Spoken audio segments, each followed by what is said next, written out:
ప్రభు అయిన యేసుక్రీస్తు పేరిట మీ అందరికీ నా వందనాలు తెలియజేస్తున్నాను. ఈ యొక్క ఫేస్బుక్ లైవ్ వీక్షిస్తున్న మీ అందరికీ కూడా ప్రత్యేకమైన వందనాలు తెలియజేస్తున్నాను. ఈ యొక్క సమయంలో దేవుడు మనల్ని ప్రేమించి మనకి ఇచ్చిన యొక్క నూతనమైన ప్రభు దినాన్ని బట్టి దేవుని స్తుతిస్తూ ఒక చిన్న ప్రార్థన చేసుకుని మనం ఈ యొక్క ఆరాధనను మనం ప్రారంభించుకుందాం. ప్రతి ఒక్కరూ తలలు వంచినట్లయితే ఒక చిన్న ప్రార్థన చేసుకుందాం. మమ్మల్ని మిక్కిలిగా ప్రేమించినటువంటి మా ప్రియ పరలోకపు తండ్రి, జీవం గల దేవ, సర్వాధికారి, సర్వ సృష్టికర్త, నీకు వందనాలు చెల్లిస్తున్నాము. దేవ యొక్క సమయంలో తండ్రి మేమందరం దేవ ఈ రీతిగా ఈ యొక్క లైవ్లో తండ్రి మేమందరం కూడుకొని దేవ నిన్ను స్తుతించి నిన్ను ఆరాధించే భాగ్యాన్ని మాకును తండ్రి మరి కుటుంబ సభ్యులందరికీ మీరు అనుగ్రహించిన యొక్క శ్రేష్టమైన సమయాన్ని బట్టి నీకు వందనాలు చెల్లిస్తున్నాము. దేవ యొక్క ఆరాధన అంతా నీకు మహిమకరంగా జరిగినట్లుగా తండ్రి ఈ యొక్క ఆరాధన ఆది మొదలుకొని అంతము వరకు మీరే తండ్రి ఆధిపత్యం వహించి దేవ మీరే మహిమ పొందమని దేవ మేము పాడే పాటల ద్వారా మేము చేయబోయే స్తుతి ఆరాధన దేవ మేము వినబోయే వాక్యం దేవ వీటన్నిటిలోనూ తండ్రి నీ యొక్క సహాయాన్ని మేము కోరుకుంటున్నాము. మా అందరితో కూడా తండ్రి మీరే మాట్లాడి మా హృదయాలను మీరే సిద్ధపరిచి దేవ మీరే మహిమ పొందమని ఈ యొక్క చిన్న ప్రార్థన యేసయ్య నామమున అడిగి వేడుకుంటున్నాను తండ్రి, ఆమేన్. హల్లెలూయా. యొక్క సమయంలో ఒక చిన్న కీర్తన పాడుకొని దేవుని మనం గణపరుద్దాం. మనమందరం కలిసి సమయము పోని యొక్క సిద్ధపడుమ సంఘం అనే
దేవుని నామానికి మహిమ కలుగును గాక. ఈ యొక్క సమయంలో దేవుని యొక్క ఆరాధనలోనికి మనం వెళ్ళే ముందు కొన్ని మాటలను మనం ఆలోచన చేద్దాం. ఈ యొక్క సమయంలో ఆదికాండము 16వ అధ్యాయము. సో అందులో కొన్ని విషయాలను మనం ఆలోచన చేద్దాం. దానికి ముందు జరిగిన విషయాలను కొన్ని నేను పంచుకోవాలని నేను ఆశపడుతున్నాను. మనం ఆదికాండం 15వ అధ్యాయంలో అక్కడ మనం చూసినట్లయితే దేవుడు అబ్రహాంకి ఒక ప్రత్యక్షతనిచ్చినట్టు మనం చూస్తాం. ఒక విజన్ని దేవుడు ఒక విజన్ని ఇచ్చి అబ్రహాం తను పడుకున్న సమయంలో దేవుడు కళ ద్వారా అక్కడ మాట్లాడినట్టు మనకు కనబడుతుంది.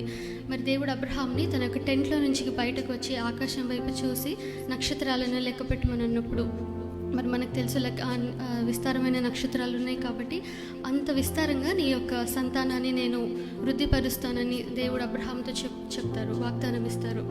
సో ఆ ప్రామిస్ని మరి చూస్తాం. తర్వాత 16వ అధ్యాయం వెంటనే అక్కడ ఏం జరిగింది అనేది మనకు రాయబడి ఉంటుంది.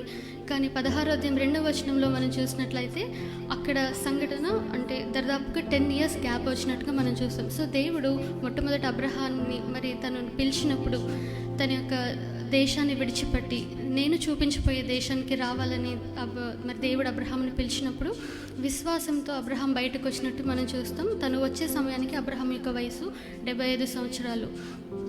సో మరి దేవుడు ప్రామిస్ కూడా చేస్తారు, నీ యొక్క సంతానాన్ని నీ యొక్క ఓన్ బాడీలో నుంచి నీకు సొంతగా నేను ఒక కుమారుని ఇస్తాను, తనని నేను ఆశీర్వదిస్తాను, తనకి నేను ఆ ల్యాండ్ అంతటిని నేను ఆ దేశాన్ని నేను ఇస్తానని దేవుడు ప్రామిస్ చేస్తారు. సో అబ్రహాము విశ్వాసం చూపించి మరి అవన్నీ ఎలా అయితే నడుచుకుంటూ వచ్చాడో చూసాం. సో అప్పటికే అబ్రహాంకి 75 to 85 years 10 years గ్యాప్ వచ్చేలోపు మరి సారా మరి వాళ్ళకి శరీరాలను వాళ్ళు చూసుకున్నారంటే చూసినప్పుడు వాళ్ళు ఓల్డ్గా అయిపోవడం వాళ్ళు చూసి వాళ్ళలో అన్బిలీఫ్ కలుగుతుంది, అపనమ్మకం కలుగుతుంది. సో సారా అంటది, సో నాకు ఇంకా పిల్లలు కలగలేదు కాబట్టి నా దగ్గర దాసి అయిన నేను హాగర్ని నేను నీకు భార్యగా ఇస్తాను కనుక నువ్వు తన ద్వారా ఒక కుమారుని కానీ మనం ఒక ఫ్యామిలీని బిల్డ్ చేసుకుందామని సారా చెప్పినప్పుడు ఆ మాటకి అబ్రహాం కూడా లోబడి మరి తనను వివాహం చేసుకొని మరి తను కన్సీవ్ అయిన విషయం మరి అబ్రహాంకి తెలిసినప్పుడు మనం అక్కడ హాగర్ ఏం చేస్తుందో మనకు తెలుసు. హాగర్ తన యొక్క యజమానురైన సారాని షీ స్టార్టెడ్ డిస్పైజింగ్ హర్, అంటే తనని చిన్న చూపు చూడడం స్టార్ట్ చేస్తుంది. సో అంతేకాకుండా మరి ఈ విషయంలో తనను చిన్న చూపు చూడడం మరి సారా చూసినప్పుడు తను బాధపడి తన యొక్క భర్త అయిన అబ్రహాంకి చెప్పినప్పుడు అబ్రహాం అంటాడు కదా, నువ్వు నాకు ఇచ్చావు కనుక తను నీ దాసి కనుక నీకేది ఇష్టమో అది చేయమని సారాతో చెప్పినప్పుడు సారా అప్పుడు తనని మిస్ట్రీట్ చేయడం స్టార్ట్ చేస్తుంది, అంటే తనను బాధపడడం స్టార్ట్ చేస్తుంది. మరి తను ఆ బాధ భరించలేక హాగర్ ఒకసారి తన ఇంట్లో నుంచి ఒక డెజర్ట్ ప్లేస్కి పారిపోయినట్టుగా మనం అక్కడ చూస్తాం 16వ అధ్యాయంలో. మరి తను ఆ బాధపడి వెళ్తున్న టైంలో అక్కడ ఈవెన్ సారా కూడా తన మీద జాలి చూపించడం కానీ మరి అబ్రహాంకి భార్యకి ఇవ్వబడింది. సో ఆ విషయంలో కూడా ఎటువంటి హెల్ప్ చేయకపోవడం కానీ మనం అక్కడ చూస్తాం. కానీ అక్కడ కింద కొన్ని వచనాల్లో మనం చూస్తే అక్కడ రాయబడి ఉంటుంది, కానీ దేవుడైన యెహోవా చూశారు అని ఆ మాట మనకి అర్థమవుతుంది.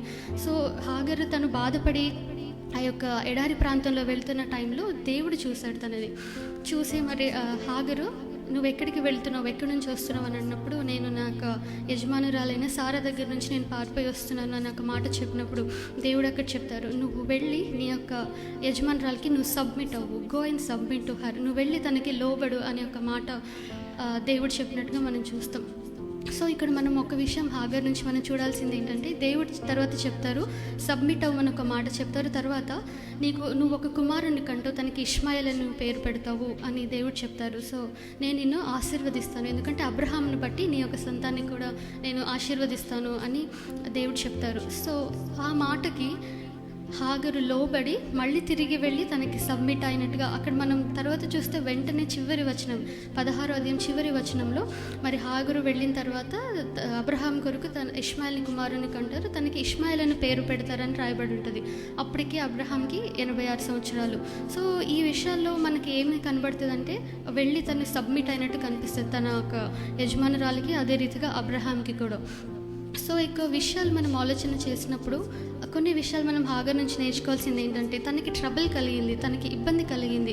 అయితే మరి వాళ్ళకి యజమానురాల నుంచి తను పారిపోయినప్పుడు దేవుడు చూసి తనకి మాట చెప్పారు కదా, నువ్వు వెళ్ళి నాకు యజమానురాలైన మరి సారాకి నువ్వు వెళ్ళి సబ్మిట్ అవ్వాలి అన్నప్పుడు she went and she submitted to her. So ఇక్కడ ముగ్గురిని మనం చూడొచ్చు, వాళ్ళు ముగ్గురు దేవునికి సబ్మిట్ అయినట్టు. యాక్చువల్లీ దేవుడు ఇచ్చిన ప్రామిస్ని వాళ్ళు దేవుడు ఒక రైట్ టైంలో ఇస్తారని వాళ్ళు నమ్మకుండా వాళ్ళు సహనం కోల్పోయి మరి ఈ యొక్క ఏదైతే ఈ కార్యం చేశారో వాళ్ళు చాలా ట్రబుల్స్ని ఫేస్ చేశారు. ఎందుకంటే హాగరు మళ్ళీ తన యజమానురాలిని చిన్న చూపు చూడడం, తర్వాత సారై తినని మిస్ట్రీట్ చేయడం, ఇవన్నీ మనం చూస్తున్నాం. కానీ ఎప్పుడైతే దేవుడు వెళ్ళి మళ్ళీ సబ్మిట్ అవ్వమని చెప్పారో, హాగర్ అక్కడ దేవునికి సబ్మిట్ అయినట్టు, తన భర్త అయిన అబ్రహాంకి సబ్మిట్ అయినట్టు చూస్తాం, తన యజమానులైన సారాకి కూడా సబ్మిట్ అయినట్టు చూస్తాం. సో ఇక్కడ ఒక 2 విషయాలు మనం నేర్చుకోవాల్సింది ఏంటంటే, మనం ఏదైనా ఇబ్బందుల్లో లేదంటే మనం వెళ్ళినప్పుడు don't or never try to solve problems by your own. నీ సొంతగా నీ యొక్క ప్రాబ్లమ్ని నేను సాల్వ్ చేసుకోగలను అని మనము పారిపోతే కనుక దాని నుంచి మనకి సొల్యూషన్ రాదు. సో ఇక్కడ హాగర్ చూపించిన విధేయతను మనం కూడా కలిగి ఉండాలనేది మనం ఇందులో నుంచి మనం నేర్చుకోవాలి. మరి హాగర్ దేవుడు ఏదైతే చెప్పారో ఆ మాటను సబ్మిట్ అయింది. తను దేవునికి కూడా పేరు పెడుతుంది కదా, చూచుచున్న దేవుడు అని పెడుతుంది. సో దేవుడు కూడా తనకి మరి కుమారుని కన్నప్పుడు ఇష్మాయిల్ అనే పేరు పెట్టమన్నప్పుడు, సో ఆ యొక్క ఇష్మాయిల్ అనే మీనింగ్ కూడా గాడ్ హియర్స్. సో ఇక్కడ నుంచి మనం నేర్చుకోవాల్సింది ఏంటంటే, ఆ God is a living God. మన దేవుడు సజీవం కలిగిన దేవుడు, జీవం కలిగిన దేవుడు, ఆయన వినే దేవుడు, ఆయన చూచే దేవుడు. సో మనం ఎటువంటి పరిస్థితుల్లో మనం వెళ్తున్నామో చుట్టుపక్కల వాళ్ళు మనల్ని అంత గమనించకపోవచ్చు, మన కుటుంబ సభ్యులు గమనించకపోవచ్చు, కానీ దేవుడు చూస్తున్నారు. సో చూసి దేవుడు అక్కడ హాగరు మరి తను దాసి అయినప్పటికీ దేవుడు అక్కడ తనని ఖండించకుండా, దేవుడు తనని ఎలా ప్రేమించి లేదంటే తన పట్ల ఎలా కృప చూపించి దేవుడు తనని ఆశీర్వదించాడో మనం చూస్తున్నాం. దేవుని మాటకు తను లోబడి వెళ్ళి వాళ్ళ ఇద్దరికి సబ్మిట్ అయినట్టు చూస్తాం. సో ఇక్కడ ఈ విషయాన్ని మనం నేర్చుకున్నాం. ఇంకోటి పెయిన్ ఉండొచ్చు, డెఫినెట్గా వాళ్ళ మధ్యలో పెయిన్ ఉంది, రిగ్రెట్ ఉంది. సో వీటన్నిటిలో కూడా చివరిగా మనం దేవుని యొక్క కృపను మనం చూడగలుగుతాం. సో ఒక రైటర్ ఇలా అంటారు, జార్జ్ మారిసన్ ఆయన, ఒక బిలీవర్ ఒక లైఫ్ ఎప్పుడు విక్టోరియస్గా ఉంటుంది, ఎప్పుడు విజయవంతంగా ఉంటుందంటే త్రూ హిస్ న్యూ బిగినింగ్స్. తన యొక్క జీవితం తిరిగి న్యూగా, అంటే పాతవన్నీ విడిచిపెట్టి న్యూగా దేవుని మీద ఆధారపడి ఎప్పుడైతే తను జీవిస్తాడో అప్పుడే ఒక విశ్వాస యొక్క జీవితం విజయవంతమని మనకి అర్థమవుతుంది. సో ఈ సమయంలో మనకు హృదయాలను మనం ఒక్కసారి ఆలోచన చేస్తూ మనం తలలు వంచి దేవుని ఎదుట ఒకసారి మన జీవితాన్ని తొంగి చూసుకొని ఒక్కసారి దేవుని ఎదుట మన హృదయాలను పెట్టి ఒకసారి పరీక్షించుకుందామా. చాలాసార్లు మనం దేవుని వాగ్దానం ఇచ్చినప్పుడు మనం తొందరపడి ఇంకా సమయం అయిపోతుంది అని తొందరపడి మనము మన సొంత నిర్ణయం తీసుకొని చాలా ట్రబుల్స్లోకి మనం కూరుకుపోయిన అవకాశాలు, అట్లాంటి పరిస్థితుల్లో మనం వెళ్తున్నాం. సో ఈ సమయంలో దేవుడు మనకి ఇచ్చే మాట ఏంటనంటే, నువ్వు దేవుడి నుంచి నేను నా సొంతగా నా ప్రాబ్లమ్స్ని నేను సాల్వ్ చేసుకోగలను అని నువ్వు పారిపోతే కనుక మనం ఏం చేయలేము. కానీ దేవుని దగ్గర నుంచి పారిపోయిన దగ్గర నుంచి మళ్ళీ తిరిగి దేవుని దగ్గరికి వెళ్ళి నువ్వు ఆయనకి సబ్మిట్ అయినప్పుడు దేవుడు అందులో నుంచి మనకు ఒక సొల్యూషన్ని దేవుడు మనకు అనుగ్రహిస్తారు. అంతేకాదు దేవుడు మనల్ని ఆశీర్వదిస్తారు. ఆయనకి లోబడిన విధానాన్ని బట్టి దేవుడు మనల్ని ఆశీర్వదించి దీవించే దేవుడు కనుక ఈ సమయంలో ఒక చిన్న కీర్తన పాడి దేవుని మనం గణపరుద్దాం. యెహోవా దీవించి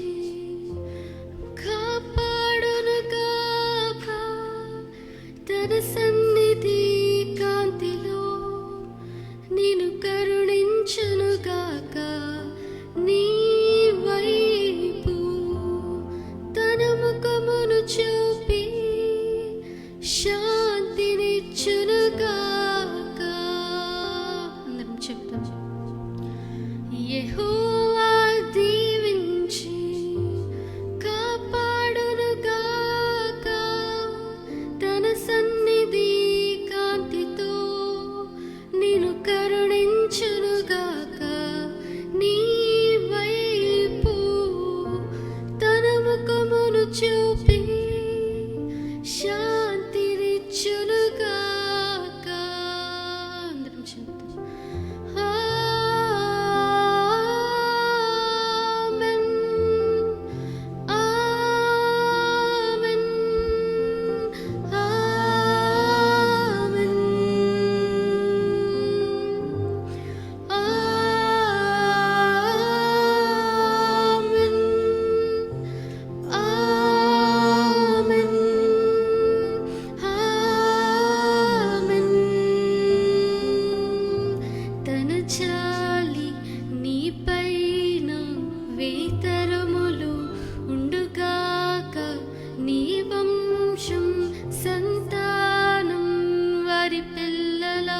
వారి పిల్లలు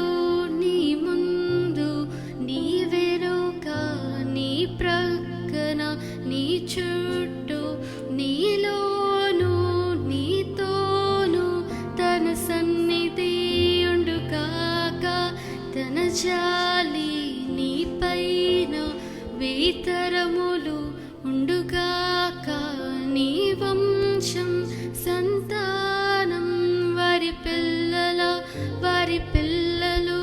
నీ ముందు నీ వెనుక నీ ప్రక్కన నీ చుట్టూ నీలోను నీతోను తన సన్నిధి ఉండుగాక.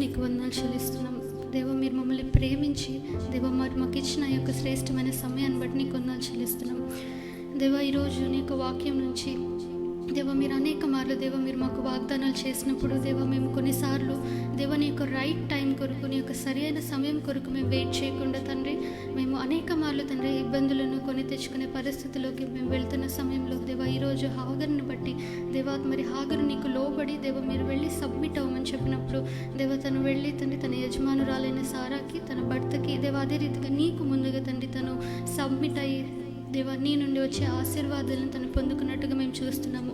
ఈ యొక్క సమయంలో దేవా ఎంతమంది అయితే తండ్రి యొక్క బిడ్డల ఆరాధనలో పాల్గొన్నారు దేవా, ఒకవేళ మేము మిస్టేక్స్ చేసి తండ్రి మేము ప్రాబ్లమ్స్లో మేము కూరుకుపోయిన సమయంలో దేవ మా సొంతగానే మేము సాల్వ్ చేసుకోగలము అని మేము ఆలోచించకుండా దేవ రైట్ సొల్యూషన్ ఇచ్చి దేవ నీ వైపు మా యొక్క జీవితాలను సమర్పించుకొని దేవ నీ నుండి మేము ఆశీర్వాదాన్ని నీ నుండి తండ్రి మేము ఒక సొల్యూషన్ని పొంది దేవ తద్వారా అనేక మందికి ఆశీర్వాదకరంగా మేము ఉండే భాగ్యాన్ని మాకును తండ్రి ఇక్కడున్న ప్రతి ఒక్క బిడ్డకు మీరే అనుగ్రహించి నడిపించమని వేడుకుంటూ ఈ యొక్క చిన్న ఆరాధన నీకు సమర్పిస్తున్నాము తండ్రి.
దేవుని ఘనమైన నామమునకు మహిమ కలుగును గాక.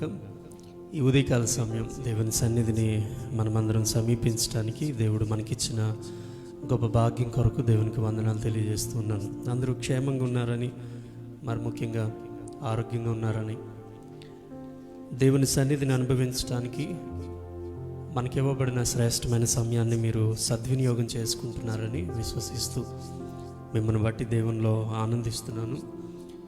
దేవుడు తన వాక్ ద్వారా మనల్ని బలపరచడం ఎంతో గొప్ప భాగ్యం. ఎందుకనంటే ఈ లోకంలో దేవుని వాక్యం 121వ కీర్తనలో మనకి జ్ఞాపకం చేస్తున్నట్టుగా కొండల తట్టు నా కన్నులు ఎత్తుతాను, నాకు సహాయం ఎక్కడి నుంచి వస్తుంది. అది ఒక ప్రశ్న.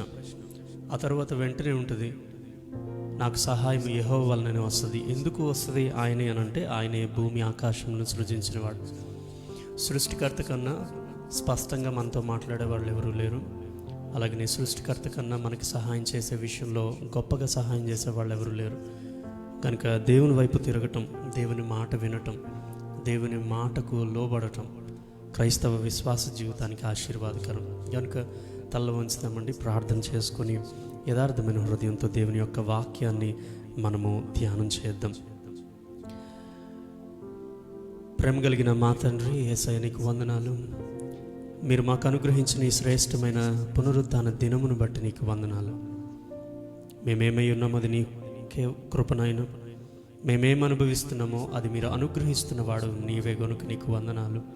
ఈరోజు ఆత్మతోను సత్యంతో నిన్ను ఆరాధించడానికి, ఆలోచనపూర్వకంగా నీ వాక్యాన్ని గ్రహించడానికి, నాయన సంసిద్ధతతో నీవు మా జీవితాలతో మాట్లాడే ప్రతి విషయాన్ని మేము స్వీకరించడానికి, విడిచిపెట్టడానికి, మలచబడటానికి, సరిచేయబడటానికి, గద్దించబడటానికి, నీ వాక్యాన్ని సరైన రీతిలో మేము వినియోగించుకోవటం మీరు మాకు నేర్పించి మమ్మల్ని బలపరచమని అని ఆరాధనలో పాల్గొంటున్న ప్రతి బిడ్డ నీ చేతులకు అప్పగిస్తున్నాం.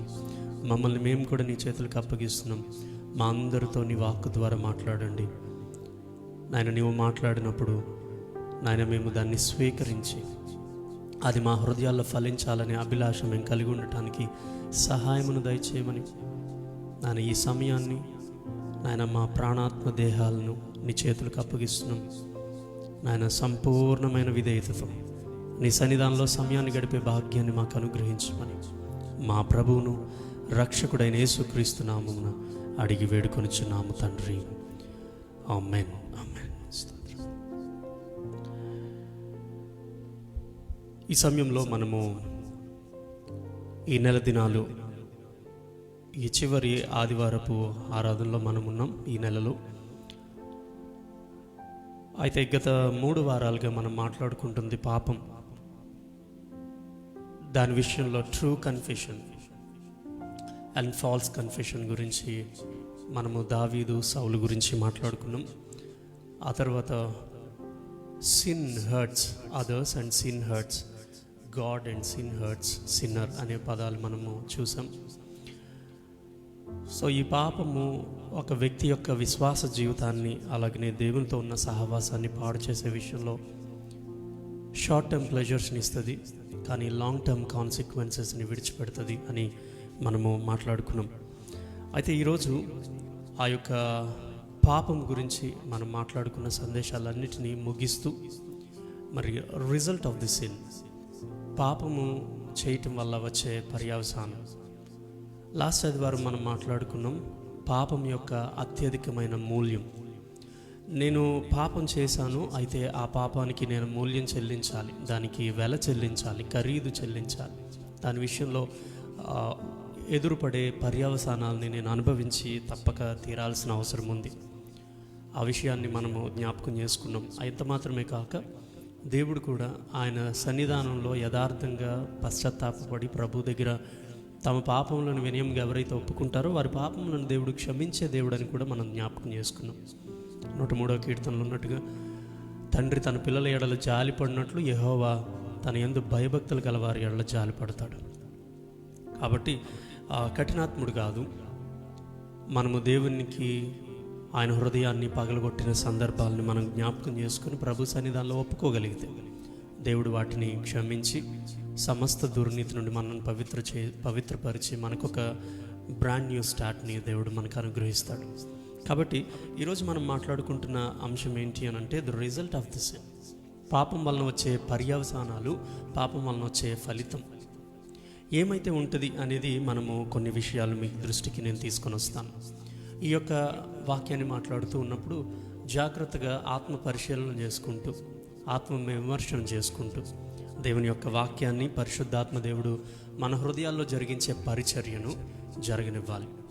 సో అది సంసిద్ధతతో దేవుని సన్నిధానంలో కూర్చోవడం అనంటే. అందుకే దేవుడు చాలాసార్లు ఆయన చెప్పేసి ఆ ముగింపులో ఆయన ఉపయోగించిన మాట, చెవిగలవాడు ఆత్మ సంగములతో చెప్పు మాట వినుగాక అంటే అర్థం ఏంటనంటే వాటి విషయాల్లో మనం ఏకాగ్రత కలిగి దాని భావాన్ని గ్రహించి దాని ప్రకారం జీవించడానికి మీరు తీసుకునే నిర్ణయం. అందుకని సంఘ బిడ్డలకు లేకపోతే ఒక విశ్వాసికి సంఘానికి వచ్చి కూర్చొని వాక్యాన్ని విని వెళ్ళిపోవటం అనేదే పని కాదు. వాక్యము అయిపోయిన తర్వాత నువ్వు తీసుకునే నిర్ణయం అసలైన పని విశ్వాసికి ఉందని జ్ఞాపకం చేసుకోవాలి. కనుక మనము ఈరోజు ఈ యొక్క పాపం యొక్క ఫలితం మన జీవితాల్లో ఎలాంటి పర్యవసానాలను మిగులుస్తుంది, లేకపోతే అది ఎలాంటి భయంకరమైన స్థితికి అంటే మనం ఊహించము, మనమంతా డీప్గా ఆలోచన చేయము. కానీ వాక్యం, పరిశుద్ధ లేఖనాలు ఒక పాపం చేసిన వ్యక్తి యొక్క జీవితంలో ఎదురుపడే పర్యవసానాలు, లేకపోతే అతని యొక్క అంతరంగంలో ఆధ్యాత్మికంగా, భౌతికంగా, మానసికంగా, సామాజికంగా ఎలాంటి ప్రభావాన్ని చూపిస్తుంది అనేది మనము ఆలోచన చేసి ప్రభువుకి మనల్ని మనం అప్పగించుకుందాం. ఈరోజు మనము ఈ మాటను ఆలోచన చేస్తూ ఫస్ట్ వర్డ్ని నేను మీకు గుర్తు చేస్తున్నాను. The practice of sin is not to be the normal life style of believers. నేను విశ్వాసిని అని చెప్పిన తర్వాత పాపాన్ని కొనసాగించటం లేకపోతే పాపాన్ని అలవోకగా చేసేయటం అనేది క్రైస్తవ విశ్వాసికి తగిన పని కాదు. అది చెప్తుంది ప్రాక్టీస్ ఆఫ్ సిన్. పాపాన్ని తర్ఫీదు చేయటం, లేకపోతే పాపాన్ని పదే పదే చేయటం, లేకపోతే పాపాన్ని పదే పదే పడటం అనేది is not to be the normal life style of believer.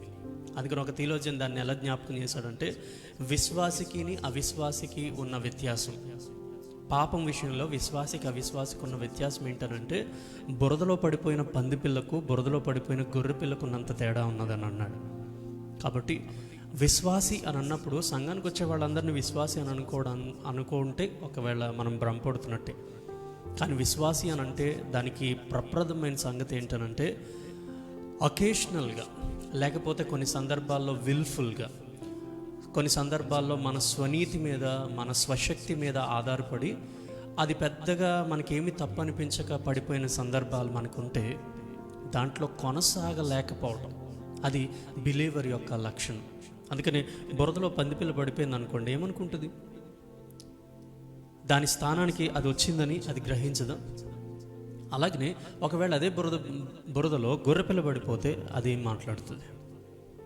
సహాయం కోసం అరుస్తూనే ఉంటుంది, ఆ బురదలో నుంచి ఎప్పుడు రావాలనే కోరిక. అందుకని లాస్ట్ ఆదివారం మనం మాట్లాడుకున్న 32వ కీర్తన 51వ కీర్తన దృష్టిలో పెట్టుకొని దావీదు తను చెప్తున్న మాట అన్నమాట ఏమనంటే, నన్ను కడుగు, నన్ను పవిత్రం చేయి, నన్ను శుద్ధి చేయి, నన్ను పవిత్రపరచు. నేను పొరపాటును పడిపోయాను, కేవలం నీకే విరోధంగా నేను పాపం చేసి ఉన్నాను, నీ దృష్టి ఎదుట నేను చెడుతనం చేసి ఉన్నాను. కానీ అయ్యా, ఇది నా జీవితంలో నుంచి వదిలిపోవాలి, దీన్ని అంటిపెట్టుకొని ఉండటం నాకు ఇష్టం లేదు అని తన యొక్క పశ్చాత్తాపంలో ఉన్న యథార్థతను జ్ఞాపకం చేస్తున్నాడు. అందుకని ఒకవేళ అలవోకుగా ఒక విశ్వాసిగా కనబడుతూ కూడా చాలా అలవోకుగా ఒక పాపాన్ని చేయగలుగుతున్నావు అని అంటే, ఒక అలవోకుగా లేకపోతే అలవాటుగా చాలా అంటే వితౌట్ ఎనీ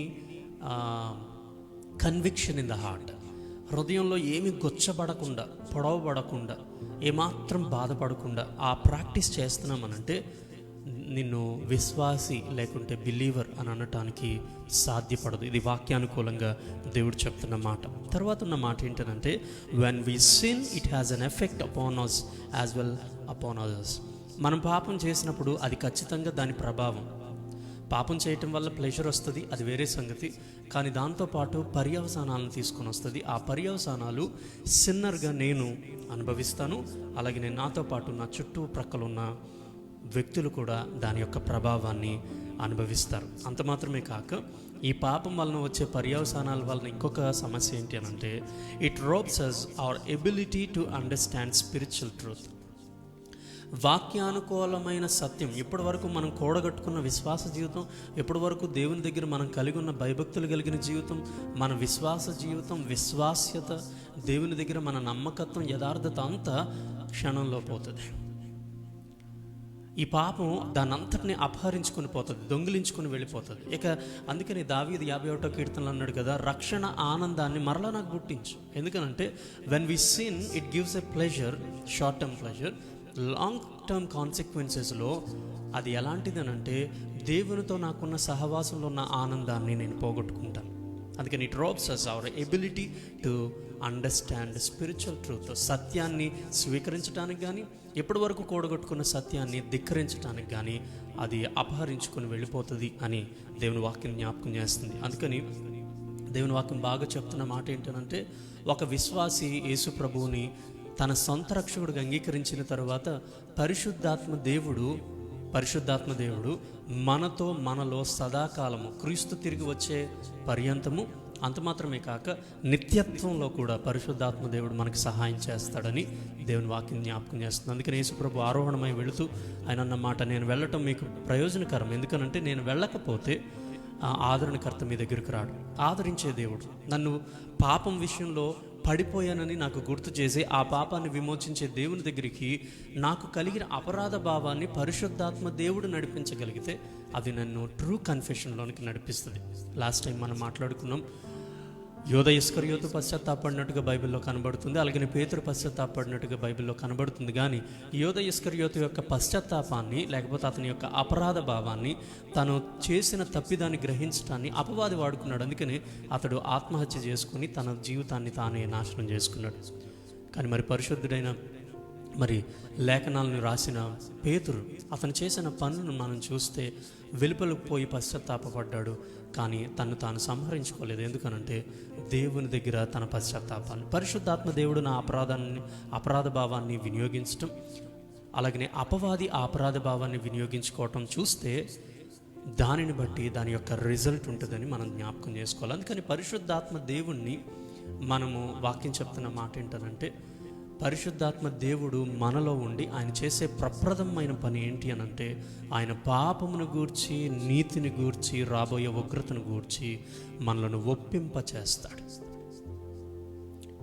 హోలీ స్పిరిట్ చేసేది 2 పనులు. ఒకటి కన్వర్షన్, నీ స్వభావంలో మార్పు తెస్తాడు. రెండవది కన్విక్షన్, నీకు గుర్తు చేస్తాడు, నీ అపరాధాన్ని నీకు గుర్తు చేస్తాడు, నీ తప్పిదాన్ని గుర్తు చేస్తాడు. అది వాక్యానుకూలమైంది కాదని జ్ఞాపకం చేస్తూ ఉంటాడు. అదొక ఇన్నర్ వాయిస్. అందుకని పరిశుద్ధాత్మతో నింపబడటం, పరిశుద్ధాత్మతో నింపబడ్డారా, పరిశుద్ధాత్మ బాప్తిజం పొందారా అని అనగానే చాలామంది డిఫరెంట్గా ఫీల్ అవుతున్నప్పుడు ఒకటే గుర్తుపెట్టుకోండి, పరిశుద్ధాత్మ బాప్తిజం అని అంటే అర్థం ఏంటి, పరిశుద్ధాత్మతో నింపబడటం అంటే అర్థం ఏంటి? ఒకే మాట గుర్తుపెట్టుకోండి, అదేంటనంటే under control of the Holi spirit.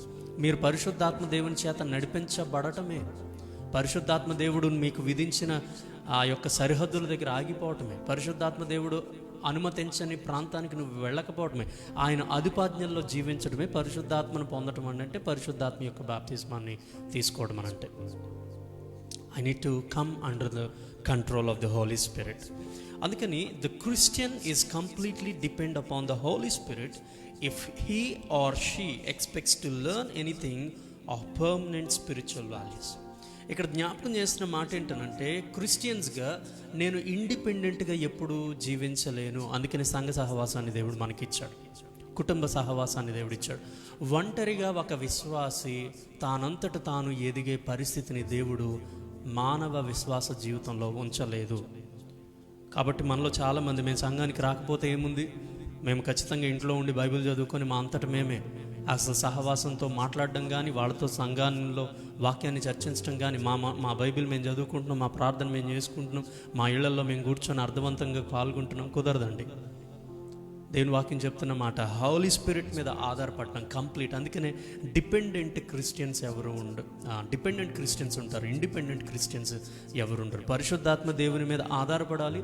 ఆ పరిశుద్ధాత్మ దేవుడు కలగచేసిన సంఘ సహవాసంలో నువ్వు కొనసాగాలి. అప్పుడు మాత్రమే నువ్వు ఆధ్యాత్మిక విలువలతో కూడిన విశ్వాస జీవితాన్ని, సంఘం ద్వారా నేర్చుకున్న వాక్య జీవితాన్ని, భక్తితో కూడబెట్టుకున్న విశ్వాస జీవితాన్ని ప్రపంచంలో చూపించగలుగుతాం. లేకుంటే మనం ఒంటిగా మిగిలిపోతాం అనే విషయాన్ని జ్ఞాపకం చేసుకోవాలి. అందుకని ఈరోజు మనము ఈ యొక్క పాపం వలన వచ్చే పర్యవసానాల్లో భాగంగా కొన్ని పాయింట్స్ని మీకు గుర్తు చేస్తున్నాను. అయితే మనం మాట్లాడుకున్న విషయాలను చూసాం. పరిశుద్ధాత్మ దేవుడు మనకు కలగచేసే ఆ పరిచర్యను, అలాగనే ఒక బిలీవర్ అని చెప్పాలి అని అంటే పాపాన్ని అలవాటుగా చాలా సునాయాసంగా చేసేయాల్సిన అవసరత, లేకపోతే అంత కంఫర్టబుల్గా మనం చేసేయగలుగుతున్నాము అని అంటే అది ఖచ్చితంగా మనము విశ్వాసులము కాము అనే విషయాన్ని మనకు జ్ఞాపకం చేస్తుంది. అంత మాత్రమే కాక ఆ యొక్క పాపము మన మీదే కాకుండా మన తోటి వారి మీద మానసికంగా, ఆధ్యాత్మికంగా, భౌతికంగా, సామాజికంగా దాని ప్రభావాన్ని మనం చూస్తాం. ఆ తర్వాత మనం ఆధ్యాత్మిక సత్యాన్ని గ్రహించటానికి కావలసిన శక్తి ఇస్తున్న పరిశుద్ధాత్మ దేవుణ్ణి ప్రక్కన పెట్టి మనం చేసిన పనిని బట్టి ఆధ్యాత్మిక సత్యాల్ని మనం గ్రహించలేకపోతాం. అందుకని 119వ కీర్తనలో అంటాడు, నీ ధర్మశాస్త్రంలో ఉన్న ఆశ్చర్యకరమైన సంగతులను చూచినట్లు నా కన్నులు తెరువు. ఎందుకనంటే పాపం వల్ల నేను స్పిరిచువల్ బ్లైండ్నెస్కి వెళ్ళిపోతాను, ఆధ్యాత్మిక గుడ్డితనం. నేను సత్యాన్ని గ్రహించలేను, నా విచక్షణ నేను కోల్పోతాను, నా మనసాక్షి మీద అది గొప్ప ప్రభావాన్ని చూపిస్తుంది.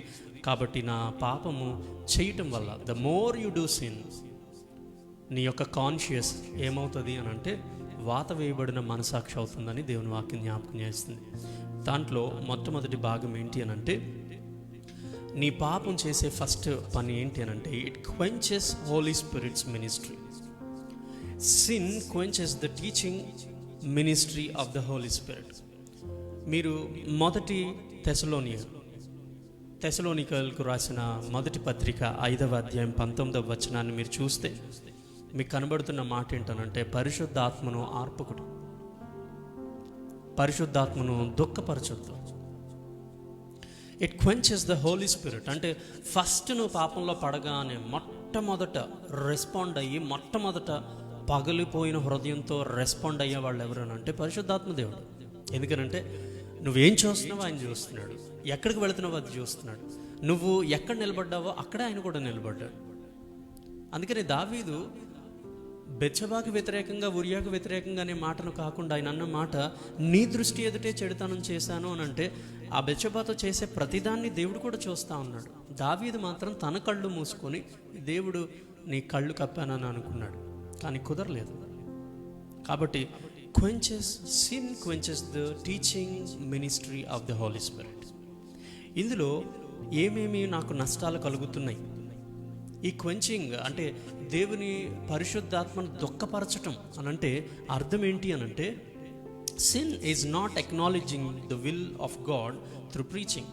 దేవుని యొక్క వాక్యం ద్వారా, దేవుని యొక్క ఉపదేశం ద్వారా నువ్వు దేవుని చిత్తాన్ని తెలుసుకోలేకపోతావు. దేవుని చిత్తం ఏంటో మీరు పరిశీలనాత్మకంగా తెలుసుకోలేరు. ఆ యొక్క ఎబిలిటీని మీరు కోల్పోతారు. తద్వారా పరిశుద్ధాత్మ దేవుడు దుఃఖపడతాడు. అదే తెసలోనిక రాసిన పత్రిక మొదటి పత్రిక 5వ అధ్యాయం 20వ వచనంలో మీకు కనబడుతుంది. రెండవ మాట ఏంటి అని అంటే not being thankful in everything. మీకు కలిగి ఉన్న విషయాల్లో దేని విషయంలోనూ దేవునికి వందనాలు చెప్పరు మీరు. Not being thankful in everything. తర్వాత నాట్ ప్రేయింగ్ స్పాంటేనియస్లీ. మీ ప్రార్థన జీవితం మీద దాని గొప్ప ప్రభావం పడుతుంది. తర్వాత అంటే మీరు ఈ పనులు చేయటం ద్వారా పరిశుద్ధాత్మ దేవుడు దుఃఖపడతాడు. మొట్టమొదటిది పాపం. దాన్ని చేయటం వల్ల దేవుని చిత్తాన్ని మీరు గ్రహించి దాని ప్రకారం నడుచుకోకపోవటం. రెండవది మీకు కలిగి ఉన్న ప్రతి విషయం కొరకు దేవునికి వందనాలు చెప్పలేకపోవటం. ఆ తర్వాత ప్రార్థన జీవితంలో శక్తిని కలిగి లేకపోవటం. ఆ తర్వాత not rejoicing in what ever circumstances we find hour cells. ఆ తర్వాత ఉన్న మాట నాట్ అబ్స్టైనింగ్ ఫ్రమ్ ఈవిల్. ఈ యొక్క చెడు మార్గాలు, చెడు సహవాసాల నుంచి నువ్వు దూరం చేసుకోకుండా, ఒక సరిహద్దును నిర్ణయించుకోకుండా జీవించడం, దాన్ని దేవుని వాక్యం విచ్చలవిడతాను అన్నది. ఒక వ్యక్తి నిజమైన స్వాతంత్రం అనుభవించటం అని అంటే అర్థం ఏంటనంటే నా మనసుకు, నా దృష్టికి, నా యొక్క చేతులకు, నా హృదయానికి ఏమనిపిస్తుంది చేయటానికి నన్ను ఎవరు ఆటంకపరచకూడదు అని నువ్వు స్వాతంత్రాన్ని ఆ డెఫినేషన్ నువ్వు తీసుకుంటే ఖచ్చితంగా అది నిన్ను విచ్చలవిడతనానికి నడిపిస్తుంది. కానీ స్వాతంత్రం అని అంటే అర్థం ఏంటనంటే సరిహద్దులతో కూడిందే. నాకు భారతదేశంలో ఎన్ని సంవత్సరాల స్వాతంత్రం వచ్చింది కదా అని నేను లెఫ్ట్ సైడ్ ఓవర్టేక్ చేయటం మానేసి, లెఫ్ట్ సైడ్ నడవటం మానేసి నేను రైట్ సైడ్ కూడా నడుస్తాననే రైట్ నాకుంది, నా స్వాతంత్రం నేను వాడుకుంటాను అంటే ఏం చేస్తాం? అపోలో హాస్పిటల్లో కలుసుకోవాల్సి వస్తుంది. స్వాతంత్రం ఉందనంటే నీకు నచ్చినట్టు నువ్వు బ్రతకటానికి అని కాదు, దానికి నిబంధనలు ఉన్నాయి. కాబట్టి దేవుని యొక్క వాక్యం చెప్తున్నమాట, all these small things quench the Holi spirit teaching ministry in our lifes and takes away our sharpness to understand spiritual truth. ఇలాంటి చిన్న చిన్న విషయాలు, ప్రార్థన జీవితం లేకపోవటం, దేవుని చిత్తాన్ని గ్రహించి ముందుకు వెళ్ళటం, లేకపోతే ఈ పని చేయమంటావా చేయొద్దానంటావా అని దేవునితో సంప్రదింపులు లేని జీవితం, అలాగనే నీ చుట్టూ ఉన్న పరిస్థితుల్ని ఆధారం చేసుకొని ప్రభు మీద సనగటం, లేకపోతే దేవుని మీద ఆధారపడకపోవటం, అలాగనే చెడుతనాన్ని, చెడు సహవాసాన్ని, దుష్ట సాంగత్యాల్ని, ఆ స్నేహాల్ని విడిచిపెట్టడానికి ఇష్టపడకపోవటం, ఇవన్నీ చాలా మైన్యూట్గా అనిపిస్తాయి, చాలా చిన్న చిన్న విషయాలు. మీరు ఆలోచించేయండి, ప్రార్థన చేసుకుంటున్నారా అని అడిగితే మర్చిపోయిన బ్రదర్ అని అనటం, మీరు ఎప్పుడైనా పరిశుద్ధాత్మ దేవుణ్ణి దుఃఖపరుస్తున్నాను ఆ మాట అనటం వల్ల అని ఎప్పుడైనా గ్రహించారా? దౌర్భాగ్యం క్రైస్తవులు దాని గురించి ఆలోచించకపోవటం. కాబట్టి హృదయంలో ఈ విషయాలు మనం కలిగి ఉండండి. చాలా చిన్న చిన్న విషయాలు, దేవుని చిత్తాన్ని ఎరగటానికి ప్రయత్నం చేయకపోవటం, ప్రార్థన శక్తి కలిగి లేకపోవటం, దేవుని యొక్క వాక్యంలో అవగాహన కలిగి లేకపోవటం, అలాగనే చెడుతనం, దుష్ట సాంగత్యం నుంచి మీరు విడుదల పొందటానికి మీకే ఇష్టం లేకపోవటం, ఇలాంటి చిన్న చిన్న విషయాలు, all the small things quench the Holi spirit teaching ministry in our lifes. ఇలాంటి చిన్న చిన్న విషయాలు మీరు జరిగిస్తూ హృదయంలో ఉండటం వల్ల పరిశుద్ధాత్మ దేవుడు మీ హృదయంలో జరిగించి, అందుకని ఇందాక మనం మాట్లాడుకున్నాం కన్విక్షన్ అండ్ కన్వర్షన్.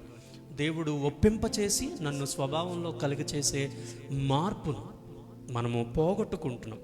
తద్వారా మనకు వస్తున్న సమస్య ఏంటి అని అంటే, మనము ఆధ్యాత్మిక సత్యంలో ఉన్న ఆ యొక్క పదును, అంటే షార్ప్నెస్, ఆధ్యాత్మిక సత్యాన్ని చాలా సులువుగా అర్థం చేసుకోవలసిన విషయాలు మనకి ఏమీ అర్థం కాని ఒక అంధత్వంలోనికి మనం వెళ్ళిపోతాం. ఇది మొట్టమొదటి పాపం వలన వచ్చే ప్రభావం. రెండవది ఏంటి అని అంటే, ఆ బైబిల్ స్టడీ బికమ్స్ అన్ఫ్రూట్ఫుల్.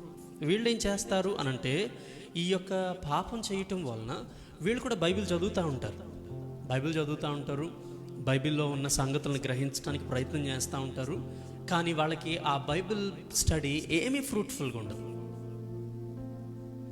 మీరు దీని విషయంలో కొంచెం అవగాహన తెచ్చుకోవాలని మీరు కోరుకుంటే, మీరు వెళ్ళి సామెతల గ్రంథం 1వ అధ్యాయాన్ని మొత్తం చదవండి. మొట్టమొదటి నుంచి చివరి వరకు చదవండి. అక్కడ యెహోవా దొరికే కాలంలో వాళ్ళని ప్రోత్సహించడానికి, మాట్లాడడానికి, వాళ్ళని గద్దించడానికి, వాళ్ళకి వార్నింగ్స్ ఇచ్చి దేవుడు వాళ్ళ యొక్క జీవితాన్ని కట్టడానికి ఆయన చేసే ప్రతి ప్రయత్నంలోనట ఆయన చేతులు చాచినప్పుడు విసుక్కున్నారట, ఆయన గద్దిస్తే తృణీకరించారట, ఆయన పిలుస్తున్నప్పుడు ఎవడు పలకలేదట, చెయ్యి చాపితే ఎవడు దగ్గరికి రాలేదట. కానీ అపాయము వరదల వలె, తుఫాను వలె మీ మీదకి వచ్చినప్పుడు మాత్రం పరిగెత్తుకుని వస్తారు వీళ్ళు. అప్పుడు సడన్గా ఎక్కడ లేని భక్తి విశ్వాస జీవితాలను చూపించి ప్రభువా మాకు అని అంటున్నప్పుడు ఇక్కడ గమనించాలి, బైబిల్ స్టడీ బికమ్స్ అన్ఫ్రూట్ఫుల్. పాపం చేస్తూ కూడా నువ్వు వాక్యాన్ని చదివేవాడు అయితే గుర్తుపెట్టుకో, వాక్యం వలన ఏ ఫలాన్ని నువ్వు పొందవు. అందుకనే మీరు ఆలోచన చేయండి. కీర్తనల గ్రంథం 1వ అధ్యాయం 1-2 వచనాలు చూడండి. ఏమన్నాడు? దుష్టుల ఆలోచన చెప్పున్నాడు, ఒక పాపుల మార్గమందు నిలువ, ఒక అపహాసకులు కూర్చుండి చోటును కూర్చుండ కంటే చెయ్యకూడని వాటిని చెయ్యకుండా యెహోవా ధర్మశాస్త్రం ఆనందిస్తూ చేయాల్సినవి, డూస్ అండ్ డోంట్స్ చెప్తున్నాడు. ఒక విశ్వాసిగా నేను చెయ్యకూడనివి ఏంటి, ఒక విశ్వాసిగా నేను చేయాల్సినవి ఏంటి? దేవుడు చెయ్యమన్నది చెయ్యకపోవటం పాపమైతే, దేవుడు చెయ్యొద్దన్నది చేస్తే కూడా పాపమే. కాబట్టి since of omission, since of commission గురించి మనం మాట్లాడుకున్నాం. కాకపోతే ఇక్కడ చెప్తున్న మాట ఏంటనంటే, నువ్వు చెయ్యకూడనివి చేయకుండా ఉంటూ చెయ్యాల్సినవి చేస్తూ ఉన్నావా? అలాంటి బ్యాలెన్స్డ్ క్రిస్టియన్ లైఫ్ నువ్వు కలిగి ఉన్నావా లేదో ఆలోచించే. అందుకని Bible study is not rewarding experience. అన్ఫ్రూట్ఫుల్గా ఉండటం అనంటే అర్థం ఏంటంటే, నువ్వు బైబిల్ స్టడీ చేస్తావు, ఏదో చదువుతావు, కానీ దానిలో ఉన్న సత్యాన్ని గ్రహించవు, దాని ప్రకారం జీవించవు. కాబట్టి దేవుని దగ్గర నుంచి నీకు ఏ రివార్డు పొందుతావు, ఏ ఫలితాన్ని పొందుతావు? ఇది మీకు ఇంకా బాగా అర్థం అవ్వాలంటే, మీ పిల్లలు ఎగ్జామినేషన్కి ప్రిపేర్ అయ్యేటప్పుడు డోర్ ఓపెన్ చేసి చూస్తున్న ప్రతిసారి మీ పిల్లలు పుస్తకాలు ముందేసుకొని కూర్చుంటున్నారు అనుకోండి, తల్లిదండ్రులు అందరూ ఏమనుకుంటారంటే, అబ్బా నా కొడుకు ఎంత బాగా చదివేస్తున్నాడు, నా కూతురు ఎంత బాగా చదివేస్తుందని అనుకుంటారు. కానీ రిజల్ట్స్, చదివాడా లేదా అనేది ఎగ్జామినేషన్ రాసి దానికి వచ్చిన రిజల్ట్ని బట్టి కదా వాడి యొక్క ప్రయాస, వాడి కష్టం, వాడు చేసిన ఆ యొక్క సాధన అంతా మనకు తెలిసేది. బైబిల్ని తీసుకొని బైబిల్ని చదివేసి లేకపోతే ఖండిత వాక్యాలను చెప్పేయటం వలన ఏమొస్తుంది అని అంటే, గుర్తుపెట్టుకోండి, ఆధ్యాత్మిక జీవితానికి పరీక్షలు కలిగినప్పుడు ఒక్క వచన వాక్యం కూడా గుర్తు రాకుండా, నువ్వు పాపం చేసేటప్పుడు ఒక్క వచన భాగం కూడా గుర్తు వచ్చి గద్దించలేదనంటే నీ ఆధ్యాత్మిక స్థితి ఏ స్థాయిలో ఉందో మీరు ఆలోచన చేయండి. కాబట్టి చాలా జాగ్రత్తగా మనం గమనించాలి. అందుకని ఒకటి, Bible study is not rewarding experience. తర్వాత Bible study does not accomplish anything. Yakobu తన పత్రికలో 1వ అధ్యాయము 22-24 వచనాల్లో ఆయన చెప్తున్న మాట ఏంటనంటే, మీరు వినువారు మాత్రమై ఉండి మిమ్మల్ని మీరు మోసపుచ్చుకొనకండి. మీరు వినువారు మాత్రమే కాక దాని ప్రకారం ప్రవర్తించి వారై ఉండాలి. నువ్వు ఏదో ఒక దినాన్ని శోధనలో పడే పరిస్థితి వస్తే నీకు కనీసం ఒక 10 వచనాలు గుర్తొస్తాయి. ఒక పని చేసేటప్పుడు నీ మనసాక్షి నిన్ను గుర్చుకోవటం, నిన్ను గద్దించటం, ఈ సంగతి ప్రక్కన పెడితే బైబిల్లో ఇప్పటి వరకు నువ్వు రెగ్యులర్గా బైబిల్ చదివేవాడు కదా, ఆ బైబిల్లో ఒక్క వచనం కూడా గుర్తు రాలేదా మనకి? అంటే ఎంతవరకు ఆ వాక్యాన్ని హృదయంలో దాచుకున్నాం? అందుకని 119వ కీర్తనలు అంటాడు, నీ దృష్టి ఎదుట చెడుతనము చేయకుండానట్లు హృదయంలో నీ వాక్యమును దాచుకుందును. బైబిల్ స్టడీ చేయటం అని అంటే అర్థం ఏంటనంటే ఆ వాక్యం నా హృదయంలో దాచిపెట్టుకోవటం, దాని యొక్క అనుభవాన్ని నేను ఎప్పుడు కావాలంటే అప్పుడు అపవాదిని ఎదిరించడానికి ఆ శక్తిని వినియోగించటం. అపవాదిని ఎదిరించడానికి యేసుప్రభు ఉపయోగించిన ఒకే ఒక్క సాధనం ఇట్ ఈజ్ రిటన్ అనే మాట రాశాడు. ఇక్కడ వ్రాయబడి ఉంది, ఎవరు నన్ను శోధించినా ఇదిగో వాక్యంలో ఇలా రాయబడి ఉంది అని ఒక్క వచనం నీకు గుర్తు రాలేదు కాబట్టి నువ్వు శోధనని జయించలేకపోయావు అని జ్ఞాపకం చేసుకోవాలి. తర్వాత we are suppose to let God's word act like mirror to point out areas in our personal life that needs changing. నా జీవితంలో నిజంగా నేను ఎక్కడెక్కడ మార్పు చెందాలో, దేవుడు ఎక్కడెక్కడ మారమని నన్ను అడుగుతున్నాడో అది నాకు ఎలా తెలుస్తుంది అని అంటే when you see your self in your బైబిల్ని ఒక అద్దంలాగా దేవుని వాక్యం పోల్చి నీ జీవితాన్ని అందులో చూసుకోగలిగినప్పుడే కదా నువ్వెక్కడ మారాలో, ఎక్కడ సరిచేయబడాలో, ఎక్కడ నువ్వు తొలగిపోయావో, ఎక్కడ త్రోవ తప్పిపోయావో తెలుస్తుంది. కాబట్టి దేవుని వాక్యం చెప్తుంది. అందుకని instead we make excuses or forget to apply Bible teaching to our everyday situations and decisions. గమనించండి, చాలామంది వాక్యం చదవకపోవడానికి కారణాలు చెప్తున్నారు, బైబిల్ స్టడీకి ఎందుకు రాలేదు కారణాలు చెప్తున్నారు. గుర్తుపెట్టుకోండి, అలాంటి ఎక్స్క్యూజెస్ మీరు చెప్పడం నేర్చుకున్నంత కాలం మీ జీవితాల్లో మీరు ఏమాత్రం ఎదగరు. బైబిల్ స్టడీకి ఎందుకు రాలేదంటే మీకే కాదు నాకు పనులు ఉన్నాయి, మీ కుటుంబమే కాదు నాకు కుటుంబం ఉంది, మీకే కాదు ఉద్యోగం మాకు ఉన్నది. కానీ గుర్తుపెట్టుకోవాల్సిన విషయం ఏంటనంటే ఖాళీగా ఉంటే బైబిల్ చదువుతారా? అదా మీరు చెప్పాలనుకుంటుంది.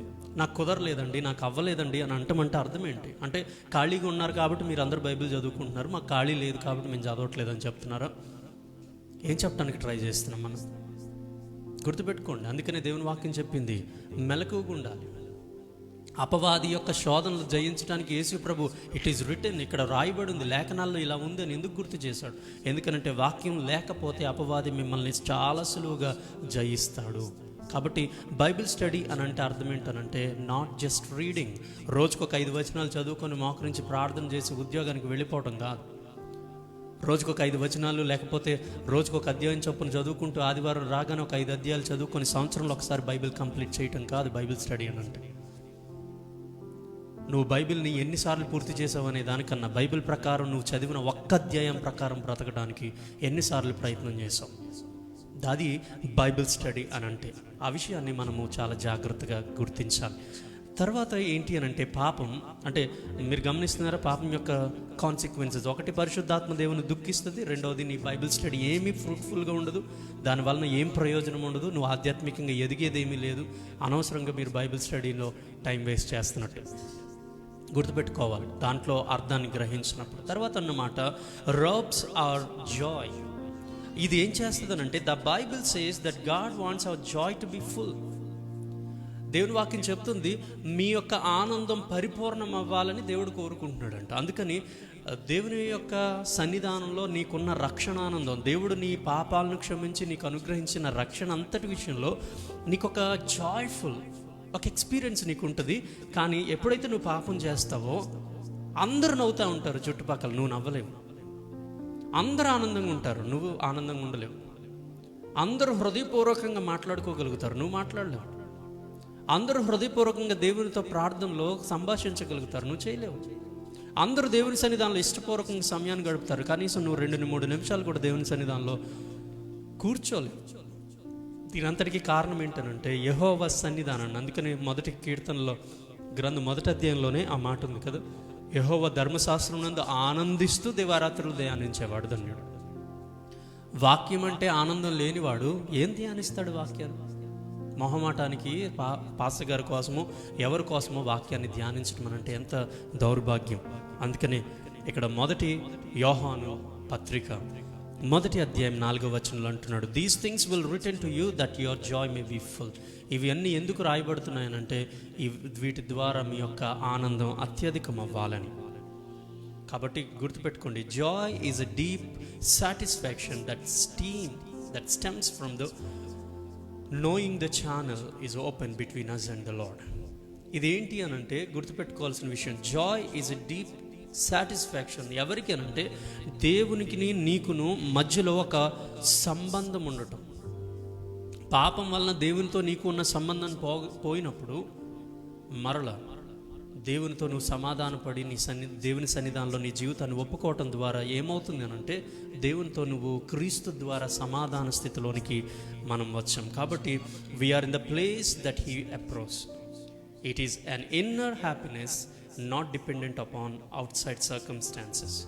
గుర్తుపెట్టుకోవాల్సిన విషయం, ఆధ్యాత్మిక ఆనందం అని అంటే నీ చుట్టూ ఉన్న పరిస్థితులు, నా యొక్క జేబులో డబ్బులు ఉన్నాయా లేవా, నా యొక్క బ్యాంకులో బ్యాలెన్స్ ఉందా లేదా, నా చుట్టూ ఉన్న పరిస్థితులన్నీ నాకు అనుకూలంగా ఉన్నాయా లేవా, భవిష్యత్తు గురించిన ఒక భరోసా నాకుందా, లేకపోతే నాకు ఇన్సూరెన్సెస్, ఇవన్నిటిని ఆధారం చేసుకొని వచ్చేది కదా ఆనందం. అది దేవునితో నీకుండే సహవాసం. అయితే ఎంత గొప్ప ఆనందాన్ని sin will robe us of that Joy. ఆ ఆనందం చుట్టూ ఉన్న పరిస్థితుల మీద కాకుండా దేవునితో నీకున్న సంబంధాన్ని బట్టి నీకుండే ఒక ఆనందం ఉండేదే. ఆ ఆనందం ఈరోజు నువ్వు పోగొట్టుకున్నావు పాపాన్ని బట్టి. ఆ తర్వాత మనం గ్రహించాల్సిన మాట ఏంటి అనంటే, sin takes away hour excitement. Another problem with the sin is that it takes away the excitement of the Christian life. క్రైస్తవ విశ్వాసిగా దేవుని దగ్గర యథార్థంగా, దేవుని దగ్గర మంచిగా, దేవుడు నా జీవితాన్ని నడిపిస్తున్నాడని బాహాటంగా అందరికీ కనబడినట్లుగా జీవించటానికి నీకు విశ్వాసివైన తొలి దినాల్లో ఉన్న ఆ ఎక్సైట్మెంట్ ఏదైతే, ఆ ఆతృత, ఆసక్తి ఏదైతే ఉందో, అది రాను రాను నీ జీవితంలో పాపం ఏం చేస్తుందనంటే ఆ ఎక్సైట్మెంట్ని తీస్తుంది. అందుకని క్రిస్టియన్ లైఫ్ని చాలామంది ఎంజాయ్ చేయలేకపోతున్నారు. చాలామందికి క్రిస్టియన్స్ అవ్వటం అని అంటే అర్థం ఏంటారంటే, అమ్మో అది మానేయాలంట, ఇది మానేయాలంట, అది చేయకూడదట, ఇది చేయకూడదట, డూస్ అండ్ డోంట్స్లో మాట్లాడుతున్నారు. కానీ దేవుని వాక్యం చెప్తున్న మాట ఏంటి అని అంటే, ఆ ఎక్సైట్మెంట్ దేవుని సన్నిధానంలో దేవునితో కలిసి. అందుకని దావీదు తన కీర్తనలో రాసుకుంటూ అంటాడు, యెహోవా సన్నిధికి వెళదామని జనులు నాతో అన్నప్పుడు నేను సంతోషించి ఆనందించుతాను. If anyone calls you for the prayer, నా కోసం ప్రార్థన చేయండి, ప్రార్థన చేసుకుందాం, వస్తారా అని అంటే ఎంతమందికి ఆ ఎక్సైట్మెంట్ ఉంది? ఎవరు నన్ను పిలుస్తారా, ఎప్పుడు వాక్యాన్ని ధ్యానిద్దామా, ఎప్పుడు ఇంటికి వెళ్తామా? గుర్తుపెట్టుకోండి, వాక్యం చదివే విషయంలో, దేవునితో సహవసించే విషయంలో, ప్రార్థించే విషయంలో, దేవునితో ఏకాంతంగా మీరు గడిపే సమయం దగ్గర మీకు ఆ ఎక్సైట్మెంట్ ఉందా? ఆ ఆతృత, ఆ ఆనందం మీకు నిజంగా ఉందా? ఆ విషయంలో పాపం ఏం చేస్తుందంటే ఇట్ టేక్స్ అవే, అది మీ జీవితాల్లో నుంచి దూరం చేసేస్తుంది. ఒక ఎగ్జాంపుల్ ఏంటి అని అంటే మనం గమనించాలి. ఈ యొక్క దావీదు బెత్షెబాతో చేసిన పాపాన్ని బట్టి బెత్షెబకు పుట్టిన బిడ్డను దేవుడు మొత్తినప్పుడు మరలా దావీదు చేసిన పనిని మనం చూస్తే అక్కడ ఉన్నది, after his sin of murder and adultery he asked the lord for restore of his Joy. ఆయన యొక్క ఆనందాన్ని, ఏదైతే పాపం వల్ల నేను పోగొట్టుకున్నానో నీతో ఉన్న సంబంధాన్ని, ఆ సంబంధాన్ని, ఆ సహవాసాన్ని, అలాగే ఆనందాన్ని తిరిగి నాకు ఇవ్వాలని దేవుని దగ్గర అడిగాడు దావీదు. ఆ ఎక్సైట్మెంట్ అది పోగొట్టుకోకండి. ఆ ఆనందాన్ని, ఆ తొలి దినాల్లో విశ్వాస జీవితంలో, అందుకని ఆ యొక్క ప్రకటన గ్రంథంలో కూడా అంటాడు, అయ్యా నీ మీద ఒక నింద మోపాలి. సంఘంతో మాట్లాడుతుంటున్నాడు, నీ మీద ఒక నింద మోపవలసి ఉంది. మొట్టమొదట్లో నీకున్న ప్రేమ ఇప్పుడు నీకు లేదు. మరలా నువ్వు పశ్చాత్తాపడి దేవుని సన్నిధానంలో ఒప్పుకొని మరలా తొలి దినాలకు వస్తావా? సరే, లేకపోతే నీ దగ్గర నుంచి ఆ దీపస్తంభాన్ని తీసేస్తాను. గుర్తుపెట్టుకోండి, విశ్వాసిగా నీకున్న ఎక్సైట్మెంట్, దేవుని బిడ్డగా బ్రతకాలనే ఆ నిర్ణయాలు, విశ్వాస విలువలు ఏమైపోతున్నాయి? పాపం. అందుకని ఇక్కడ గమనించండి, ఏదో ఒక పర్టికులర్ సిన్ గురించి మాట్లాడట్లేదు మనం. పాపం వలన నా జీవితంలో ఇవి నాకు కలిగే నష్టాలు. ఆ ఎక్సైట్మెంట్ని పాపం తీసేసింది. తర్వాత జ్ఞాపకం చేస్తుంది, sin causes us to lose the joy of our salvation. రక్షించబడ్డాను అనే ఆనందం కన్నా నా చుట్టూ ఉన్న పరిస్థితులు చక్కబడితేనే ఆనందించడానికి ఇష్టపడే వాళ్ళంగా విశ్వాసులు తయారయ్యారు. అందుకనే the Christians then look to worldly pleasures to fill that void. ఈ మాటను ఆలోచన చేస్తే, అందుకని క్రైస్తవ విశ్వాసులకి దేవుని చిత్తం జరిగించాలనే ఆనందం కన్నా, ఆ ఎక్సైట్మెంట్, ఆతృత, ఆశ కన్నా ఈ పాపం కలిగిన జీవితాన్ని లోకంలో జీవించడానికి దే ఆర్ మోర్ ఇంట్రెస్టెడ్. వాళ్ళు చాలా ఆసక్తిని కనుపరుస్తూ తమ జీవితాల్లో నుంచి. అందుకని దేవుని వాక్యంలో కూడా, ఆ తెసలోనిక పత్రికల్లో కూడా దేవుని వాక్యం అపోజిట్ పౌలు చెప్తున్నాడు, కొంతమంది ధనాన్ని అపేక్షించి విశ్వాసం నుంచి తొలగిపోయారట. విశ్వాసాన్ని పణంగా పెట్టేసి, విశ్వాసాన్ని పోయినా పర్వాలేదు, మా డబ్బులే మాకు ప్రాముఖ్యం, మా ప్లెజర్సే మా ప్రాముఖ్యం అని మాట్లాడుకునేవాడు.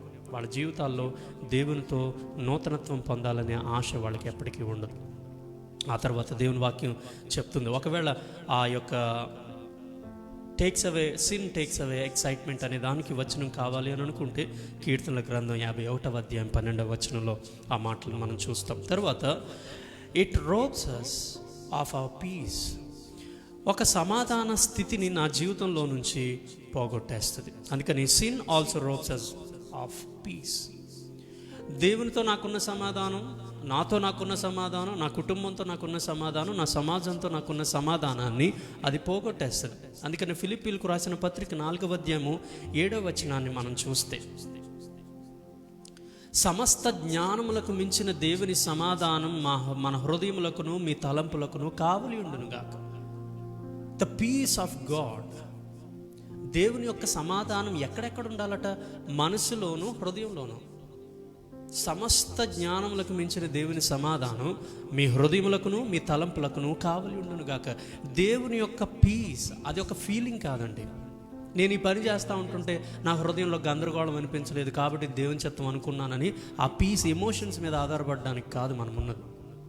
పీస్ అనే మాట అది దేవుడు అనుగ్రహించేది. ఇక్కడ నా తలంపులకు నా హృదయానికి దేవుని యొక్క సమాధానం కావలి ఉండటం. అందుకని ఉపయోగించాడు. The believer is to be characterised by an inner calm and contentment. ఒక విశ్వాసిగా నీ వ్యక్తిత్వాన్ని వాక్యం ఏమని చెప్తుంది అనంటే, నీ హృదయంలోను నీ తలంపులోను నీ చుట్టూ ఉన్న పరిస్థితుల్లో ఎన్ని మార్పులు కలిగినా నువ్వు ఎంత స్టేబుల్గా ఉండగలుగుతున్నావు దేవుని బిడ్డగా. రెండవది, నీ చుట్టూ ఉన్న పరిస్థితుల్లో లోపం కలిగినప్పుడు ఎంత తృప్తి కలిగి జీవిస్తున్నావు,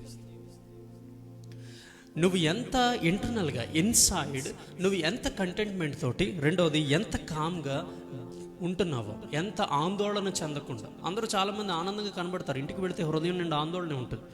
కానీ దేవుని వాక్యం చెప్తున్న మాట ఏంటనంటే, సమస్త జ్ఞానమునకు మించిన దేవుని సమాధానం అది మీ హృదయములకు మీ తలంపులకు కావలిగా ఉందా లేదా. అందుకని పాపం ఏం చేస్తుంది అని మనం ఆలోచన చేస్తే దేవుని వాక్యం మనకి జ్ఞాపకం చేస్తుంది, sin causes anguish of the heart which is completely loss of peace. నీ హృదయాన్ని భారభరితం చేసి, నీ హృదయంలో ఒక ఆందోళన క్రియేట్ చేసి పాపం అది నీ యొక్క హృదయంలోను మనసులోను ఉన్న సమాధాన స్థితిని పోగొడుతుంది. కనుక 32వ కీర్తన 3-4 వచనాలు, ఫిలిప్పీలకు రాసిన పత్రిక 4వ అధ్యాయం 7వ వచనం, అలాగే కొలసీలకు రాసిన పత్రిక 3వ అధ్యాయం 15వ వచనంలో మనం చూస్తే అంటాడు, దేని విషయంలోనూ చింతించకండి, అన్ని విషయంలోనూ ప్రార్థన విజ్ఞాపనల చేత మీ అవసరములను దేవునికి తెలియచేయండి. గుర్తుపెట్టుకోండి, డోంట్ వరీ అబౌట్ ఎనీథింగ్. కానీ మీరు ఏ విషయాల కొరకైతే ఆందోళన చెందుతున్నారు అంటే, అక్కడ కొలసీలకు రాసిన పత్రిక 3వ అధ్యాయం 15వ వచనంలో ఉన్న అర్థం ఏంటంటే, ఏ విషయంలోనూ ఆందోళన చెందకండి. కానీ మిమ్మల్ని ఏ విషయాలు అయితే ఆందోళనకు గురి చేస్తున్నాయో అవట ప్రార్థన విజ్ఞాపనల చేత దేవునికి వాటిని అప్పగించాలట. Let God think about it. నీ గురించి నువ్వు ఆలోచన చేస్తే ఏమొస్తుంది సమాధానం? నీ గురించి దేవుడు ఆలోచిస్తే కదా. అందుకే let God think about it. దేవుడు నా గురించి ఆలోచన చేస్తే నాకు ప్రయోజనం, కానీ నా గురించి నేను ఆలోచన చేస్తే ఆందోళన. రెండవది, ఒక మోరడెత్తు కూడా నువ్వు చేసుకోలేవు. రోజంతా ఆందోళన పెడుతూ ఉండు, నీవున్న ఆరోగ్యాన్ని పోగొట్టుకుంటావే తప్ప ఏమాత్రం నీ జీవితంలో ఉపయోగం లేని ఒక స్థితిలోనికి వెళ్ళిపోతావు. అందుకని ప్రభువు అన్నాడు, ఆందోళన చెందటం వల్ల ఎవడు తన ఎత్తు మోరడు ఎక్కువ చేసుకోగలడు? సమాధాన స్థితిని పోగొట్టుకోవడం తప్ప. అందుకని ఆందోళన చెందటం వలన నువ్వు నష్టపోవటమే తప్ప ప్రయోజనకరం లేదు. ఆందోళన అనంటే అర్థం ఏంటనంటే, నీకున్న సమస్య గురించి పదే పదే థింక్ చేయటం, ఇంటర్నల్గా నువ్వు ఎక్కడ కూర్చున్నా దాని గురించి ఆలోచన చేయడం. అది నువ్వు ఆలోచన చేస్తున్న ప్రతిసారి ఆ పాపాన్ని బట్టి కానీ ఆ పర్యవసానాలను బట్టి కానీ అవి ఖచ్చితంగా నీలో ఉన్న ఆ సమాధాన స్థితిని పాడు చేస్తాయి. కాబట్టి let God think about it. దేవుడు నీ సమస్య గురించి ఆలోచించడానికి ప్రార్థన పూర్వకంగా నీ యొక్క సమస్యలన్నిటినీ ప్రభువుకి అప్పగిస్తానట. అవి దేవుడు కుదురుస్తాడు, వాటిని తీరుస్తాడు, ఆ ఆందోళన చక్కపరుస్తాడని దేవుని వాక్యం జ్ఞాపకం చేస్తుంది. ఆ తర్వాత 6వ విషయం ఏంటి అనంటే, sin hinders our fellowship with God. Sin robs us of fellowship with God. దేవునితో నీకున్న ఆ అన్యోన్య సహవాసం, ఆ వ్యక్తిగత సహవాస జీవితం ఏదైతే ఉందో అది దూరం చేసుకుంటాం. అందుకని ఆదాము చల్లటి పూట ఆదాము అవ్వలతో దేవుడు మాట్లాడిన సందర్భాన్ని ఆదికాండం 1-2 అధ్యాయాల్లో మనం చూస్తాం. అయితే 3వ అధ్యాయం దగ్గరికి వచ్చేటప్పటికి దేవుడైన యెహోవా ఉపయోగించిన మాట. ఆదాము నీవెక్కడనంటే అతడు ఒక్కసారి స్వరము పరిగెత్తుకుని వెళ్ళి దేవుడిని ఎదుర్కోవాల్సిన వాడు చెప్పిన ఫస్ట్ మాట ఏంటనంటే, అయ్యా నీ స్వరమును వినబడగా నేను భయపడి చెట్ల మధ్యలో దాక్కున్నాను. ఎందుకు ఆ దుస్థితి? పాపం చేయటం వల్ల గుర్తుపెట్టుకోండి, దేవునితో ఉన్న సహవాసాన్ని నువ్వు పోగొట్టుకుంటావు. అందుకని యోహాను రాసిన మొదటి పత్రిక 1వ అధ్యాయం 3-6 వచనాలని మీరు చూస్తూ ఉంటే, ఈ వచనాలని నేను ఒకసారి చదవాలని ఇష్టపడుతున్నానండి. యోహాను రాసిన మొదటి పత్రిక 1వ అధ్యాయము 3వ వచనం 6వ వచనం, మాతో కూడా మీకును సహవాసము కలుగునట్లు మేము చూచిన దానిని వినిన దానిని మీకు తెలియజేయుచున్నాము. మన సహవాసం అయితే తండ్రితో కూడాను ఆయన కుమారుడైన యేసుక్రీస్తుతో కూడాను ఉన్నది. మన సంతోషము పరిపూర్ణమవుటకే మేము ఈ సంగతులను వ్రాయిచున్నాము అని రాశాడు. 6వ వచనం చూద్దాం. ఆయనతో కూడా సహవాసము గలవారమని చెప్పుకొని చీకటిలో నడిచిన ఎడల మనం అబద్ధమాడుచు సత్యమును జరిగింపకొందుము. పాపము చేసేస్తూ కూడా మాకు దేవునితో మంచి ఫెలోషిప్ ఉంది, మేము చర్చకు వస్తున్నాం, ఆఫరింగ్స్ ఇస్తాం, టైత్ ఇస్తాం, అన్నీ బాగున్నాయి అని మీరు అంటూ ఉంటే మీరు అబద్ధం చెప్పుకుంటూ బ్రతికేస్తున్నారు. రెండవది, సత్యాన్ని జరిగించే శక్తి సహనాన్ని కోల్పోతారు.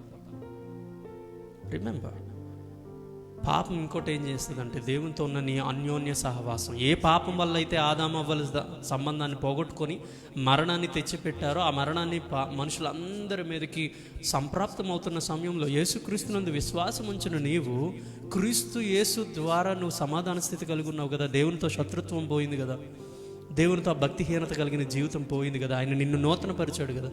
అయితే మరలా నువ్వు చేసిన పాపాన్ని బట్టి అదేం చేస్తున్నానంటే అంత అమూల్యమైన సహవాస జీవితాన్ని పోగొడుతుంది. అఫ్కోర్స్ కొంతమంది విశ్వాసులకి ఇంకా యేసు ప్రభుతో అన్యోన్య సహవాస జీవితానికి రాలేదు కనుక వాళ్ళకి విడిపోవటం, మళ్ళా కలవటం, మళ్ళా విడిపోవటం, మరలా దేవుని దగ్గర ఏదైనా బాధ కలిగినప్పుడు దేవుని దగ్గరకు వచ్చేయటం, మరలా అన్ని పరిస్థితులు చక్కబడగానే దేవుణ్ణి విడిచిపెట్టి వెళ్ళిపోవటం చాలామందికి సర్వసాధారణం, సహజం అయిపోతుంది విశ్వాసులుగా. కానీ నువ్వు అలాంటి స్థితిలోకి వెళుతున్నావనంటే నువ్వు నిజమైన విశ్వాసివి కాదు అని గుర్తు చేసుకోవాలి. అందుకని ఇంకొక మాట, fellowship can be defined as a consciousness that everything is right between God and us at any moment. Fellowship అని అంటే అర్థం ఏంటనంటే నీ మనసాక్షి, నీ అంతరంగంలో దేవునితో నీకున్న సహవాస విషయంలో, దేవునితో నీకున్న సహవాసం ఎక్కడ ఏ విషయాన్ని బట్టి విడిపోకుండా ఉండటం. అన్యోన్య సహవాసం అని అంటే అర్థం ఏంటి అని అంటే దేవునితో నీకున్న రైట్ రిలేషన్షిప్ ఏ పరిస్థితుల్లో కూడా దాన్ని పోగొట్టుకోకపోవటం. కానీ దేవునితో నీకున్న సహవాసాన్ని దేవుడి నుంచి నిన్ను దూరం చేయగలిగేది ఏంటి అని అంటే పాపం. అందుకని ఒక మాట గుర్తుపెట్టుకోండి, పాపం దేవునితో నీకున్న సహవాసాన్ని, దేవుడిని నీకు దూరం చేస్తున్నప్పుడు ఆ పాపాన్ని నువ్వెంత సీరియస్గా తీసుకోవాలి, ఆ పాపాన్ని విడిచిపెట్టడానికి నువ్వెంత ప్రయత్నం చేయాలి, ఆ పాపాన్ని చంపటానికి క్రీస్తుతో పాటు శిలువ శక్తి, పునరుత్థాన శక్తిని నువ్వెంతగా పొంది ఉండాలి. ఆ విషయాల్లో నువ్వు చాలా చులకనగా ఉన్నావు అని అంటే పాపాన్ని చాలా చులకనగా తీసుకుంటున్నాం. దేవునితో మనకున్న సహవాస జీవితం పోతే ఎంత ఉంటే ఎంత అన్నట్టుగా బ్రతికేస్తున్నామని మనం జ్ఞాపకం చేసుకోవాలి. The same thing that makes God happy makes us happy. దేవునితో ఆ రైట్ రిలేషన్షిప్ ఉన్నప్పుడే. అందుకని కదా కయ్యనుతో అంటున్నాడు, కయ్యను నీ అర్పణ అంగీకరించినందుక నీకు కోపం వచ్చింది, నీ ముఖం ఎందుకు చిన్నబుచ్చుకున్నావు? నువ్వు సత్క్రియ చేసిన ఎడల అంటే if you do certain things which is right with God's heart, దేవునితో ఉన్న ఆ హృదయానుకూలమైన సంగతులు నువ్వు చేసుంటే నీ అర్పణ నేను అంగీకరించేవాడినా కదా. ఈ దేవుడు ఏమి కయ్యను తృణీకరించలా, కయ్యను అర్పణని దేవుడు తీసుకోలేదు. కయ్యనుకి దేవుడు సెకండ్ ఛాన్స్ ఇస్తున్నాడు. When you bring your offering again, next time నువ్వు ఆఫరింగ్ తెచ్చేటప్పుడు don't give with this attitude. ఈ వైఖరితో, ఎలాంటి విశ్వాసం లేని జీవితంతో నాకు అర్పించొద్దు అని దేవుడు ఇస్తే అతనికి కోపం వచ్చేసిందట. దేవుడు అంటున్న మాట, అయ్యా నేను గద్దించినప్పుడు ఆ గద్దింపుకు లోపడి నువ్వు సెట్ చేసుకోలేదనుకో వాకిట పాపం పంచుంటుంది. మనలో చాలామందికి సంఘంలో ఏమైనా గద్దిస్తే ఆ సంఘంలో ఉన్న గద్దింపుని బట్టి ప్రజలకు ఏమవుతుందంటే వెంటనే సంఘం నుంచి విడిపోవటానికి వాళ్ళకి ఏమాత్రం ఆలోచన చేయరు, వాళ్ళకి ఏం ప్రాబ్లం అనిపించదు. ఎందుకనంటే they never take church fellowship so serious. అది దేవునితోనూ, దేవుని శరీరంలో అవయవ భాగాలతో నేను కట్టుబడి ఉన్నాను, నేను అమర్చబడ్డాను అనే సంగతి వాళ్ళకి తెలియదు అసలు. అంటే they are not the believers. అందుకని సంఘంలో నుంచి ఎవరైనా కొన్ని సందర్భాల్లో అనవసరమైన విషయాలను బట్టి వెళ్ళిపోతానంటే దే ఆర్ మోస్ట్ వెల్కమ్. వాళ్ళు చక్కగా వెళ్ళిపోవచ్చు. ఎందుకనంటే ఉండి సహవాసాన్ని పాడు చేసే కన్నా, ఉండి వాళ్ళ బాధ్యతను గ్రహించి పని చేయకపోవటం కన్నా వాళ్ళు దూరంగా ఉండటమే సంఘానికి ప్రయోజనకరం, ఆశీర్వాదకరం. అందుకే దేవుని వాక్యం చెప్పింది కదా, 2 చేస్తాడట దేవుడు. నేను నిజమైన ద్రాక్షవల్లిని, నా తండ్రి వ్యవసాయకుడు. నాలో ఫలింపని ప్రతి తీగను ఆయన తీసి బయట పారేస్తాడు. ఫలించాల్సిన తీగలు మరెక్కువ ఫలించాలని దానిలో పనికిమాలిన తీగలను తీసేస్తాడు. అంటే 2 విషయాలు అంటున్నాడు. ఫలించాలి కాబట్టి పనికిమాలినవి తీసేస్తాడు. ఫలించకుండా అంటే నువ్వు ఫలించక విశ్వాసాలని ఫలింపని వాళ్ళు ఎవరైనా ఉంటే దేవుడు నిర్మోహమాటంగా తీసేస్తాడు. దేవుడే వాళ్ళని దూరం చేసేటప్పుడు నాకేంటి సమస్య? అందుకని సంఘ సహవాసం, దేవునితో ఉన్న సహవాసం వెరీ ఇంపార్టెంట్. అది అందుకని కయ్యను అంటున్నాడు, అయ్యా నీకు బుద్ధి చెప్తే బుద్ధి రాకపోగా నువ్వు సంఘాన్ని విడిచిపెట్టేసి దేవునితో సహవాసాన్ని విడిచిపెట్టేస్తానంటే బయట ఏముంటుందో తెలుసా? వెళ్ళు, బయట వాకిట పాపం పొంచి ఉంటుంది. వెళ్ళి ఆ పాపం నిన్ను ఏలి నీకు అనవసరమైన ఆలోచనలు కలగజేసి నన్ను అందుకన్నారు, నన్ను ఎందుకన్నారు, నా జీవితాన్ని అలా చేశారు, ఇలా చేశారని మాట్లాడుకునే పరిస్థితికి తీసుకుని వెళ్ళి సానుభూతిని సంపాదించుకోవడానికి ప్రయత్నం చేస్తావు. ఏం ప్రయోజనం?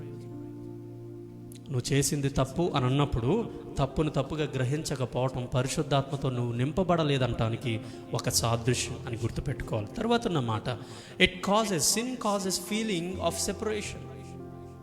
ఈ సెపరేషన్ అంటే ఒక ఎడబాటు కలిగింది, నా సంబంధ బాంధవ్యాల్లో తేడాలు వచ్చేసే అర్థమైపోతుంది నీకు. పాపం వలన వచ్చే పర్యవసానాల్లో 7వ విషయం ఏంటంటే it causes feeling of separation. Sin can cause a feeling of separation between hour cells and the lord. దేవునితో నీకున్న సంబంధంలో తేడాలు వచ్చేసి అర్థమైపోతుంది. నీ కుటుంబంలో ఉన్న సభ్యులతో నీకు తేడాలు వచ్చేసి అర్థమైపోతుంది. సంఘంలో ఉన్న సహవాసంలో తేడాలు వచ్చేస్తే అర్థమైపోతుంది. ద వెరీ నెక్స్ట్ మినిట్ నీకు అర్థమైపోతుంది. అన్ని విషయాల్లోనూ తేడాలు వచ్చేసాయి. అందుకని ఆ విషయాలు మాట్లాడుతున్నాడు కదా, మనము దేవునితో సహవాసము గలవారమని చెప్పుకొనుచు అలాగన మనం జీవించని ఎడల మనం అబద్ధం ఆడుచు సత్యమును గ్రహించకయుందుము, జరిగింపకయుందుము. మేబీ నువ్వు చెప్పుకుంటున్నావేమో నేను దేవుణ్ణి ఎరిగిన బిడ్డనని, కానీ నీ పనులను చూస్తే నువ్వు దేవుణ్ణి ఎరిగిన బిడ్డగా ఉండట్లేదని జ్ఞాపకం చేసుకోవాలి. కాబట్టి జ్ఞాపకం చేసుకోవాల్సిన ఇంకొక విషయం ఏంటంటే live a life means trying to live the Christian life in the energy of the flesh. అబద్ధం మీద, అబద్ధపు సంగతుల మీద నువ్వు నీ జీవితాన్ని కట్టుకుంటున్నావు అని అంటే అర్థం ఏంటంటే నీ క్రైస్తవ విశ్వాస జీవితంలో ఉన్న శక్తినంతా పాపానికి దారపోస్తున్నావు అని అర్థం చేసుకోవాలి. పాపం జరిగించడానికి నీ తెలివితేటలన్నీ వాడుతూ ఉంటారు. పాపాన్ని దాచిపెట్టడానికి మన తెలివితేటలు వాడుతూ ఉంటాం. దేవుని వాక్యం చెప్తుంది, ఒకవేళ live a life means trying to live the Christian life in the energy of the flesh. అంటే అబద్ధం మీద అబద్ధంతో బ్రతికేయటం అని అంటే అర్థం ఏంటనంటే ఆత్మే కపటం అయిపోవటం అని అంటే అర్థం ఏంటనంటే పాపం నిన్ను కబళించి పాపం నిన్ను కంట్రోల్ చేస్తుంది, శరీర క్రియలు నిన్ను కంట్రోల్ చేస్తున్నాయి అని నీకు అర్థం అవ్వాలి. ఆ తర్వాత అంటున్నాడు, do not the truth refers to those who are ignorant of willfully disobedient of God's commandments. దేవుని సత్యాన్ని జరిగింపక ఉండకపోవటం అని అంటే అర్థం ఏంటనంటే మనము చాలాసార్లు ఇష్టపూర్వకంగా మనఃపూర్వకంగా దేవుని యొక్క వాక్యానికి అవిధేయత చూపించడానికి, ఆయన ఆజ్ఞలను విరమించుకొని బ్రతకకుండా ఉండటానికి మనము సాయశక్తుల ప్రయత్నం చేస్తున్నామని మనకు అర్థమైపోతుంది. అందుకని ఒక్కసారి మీ హృదయంలోనికి తొంగి చూసుకోండి, ఈ సంగతులన్నీ పాపం వలన మన జీవితంలో ఏలుబడి చేస్తున్నాయా లేవా? దేవుని వాక్యం మనకి జ్ఞాపకం చేస్తుంది. అందుకని the believer experiences a lost or alone feeling until they get things right with God. దేవునితో మరలా వెళ్ళి సమాధాన పడే వరకు ఆ బిలీవర్ యొక్క జీవితాన్ని చూస్తే వాడు దేని మీద ఏకాగ్రత చూపించలేడు.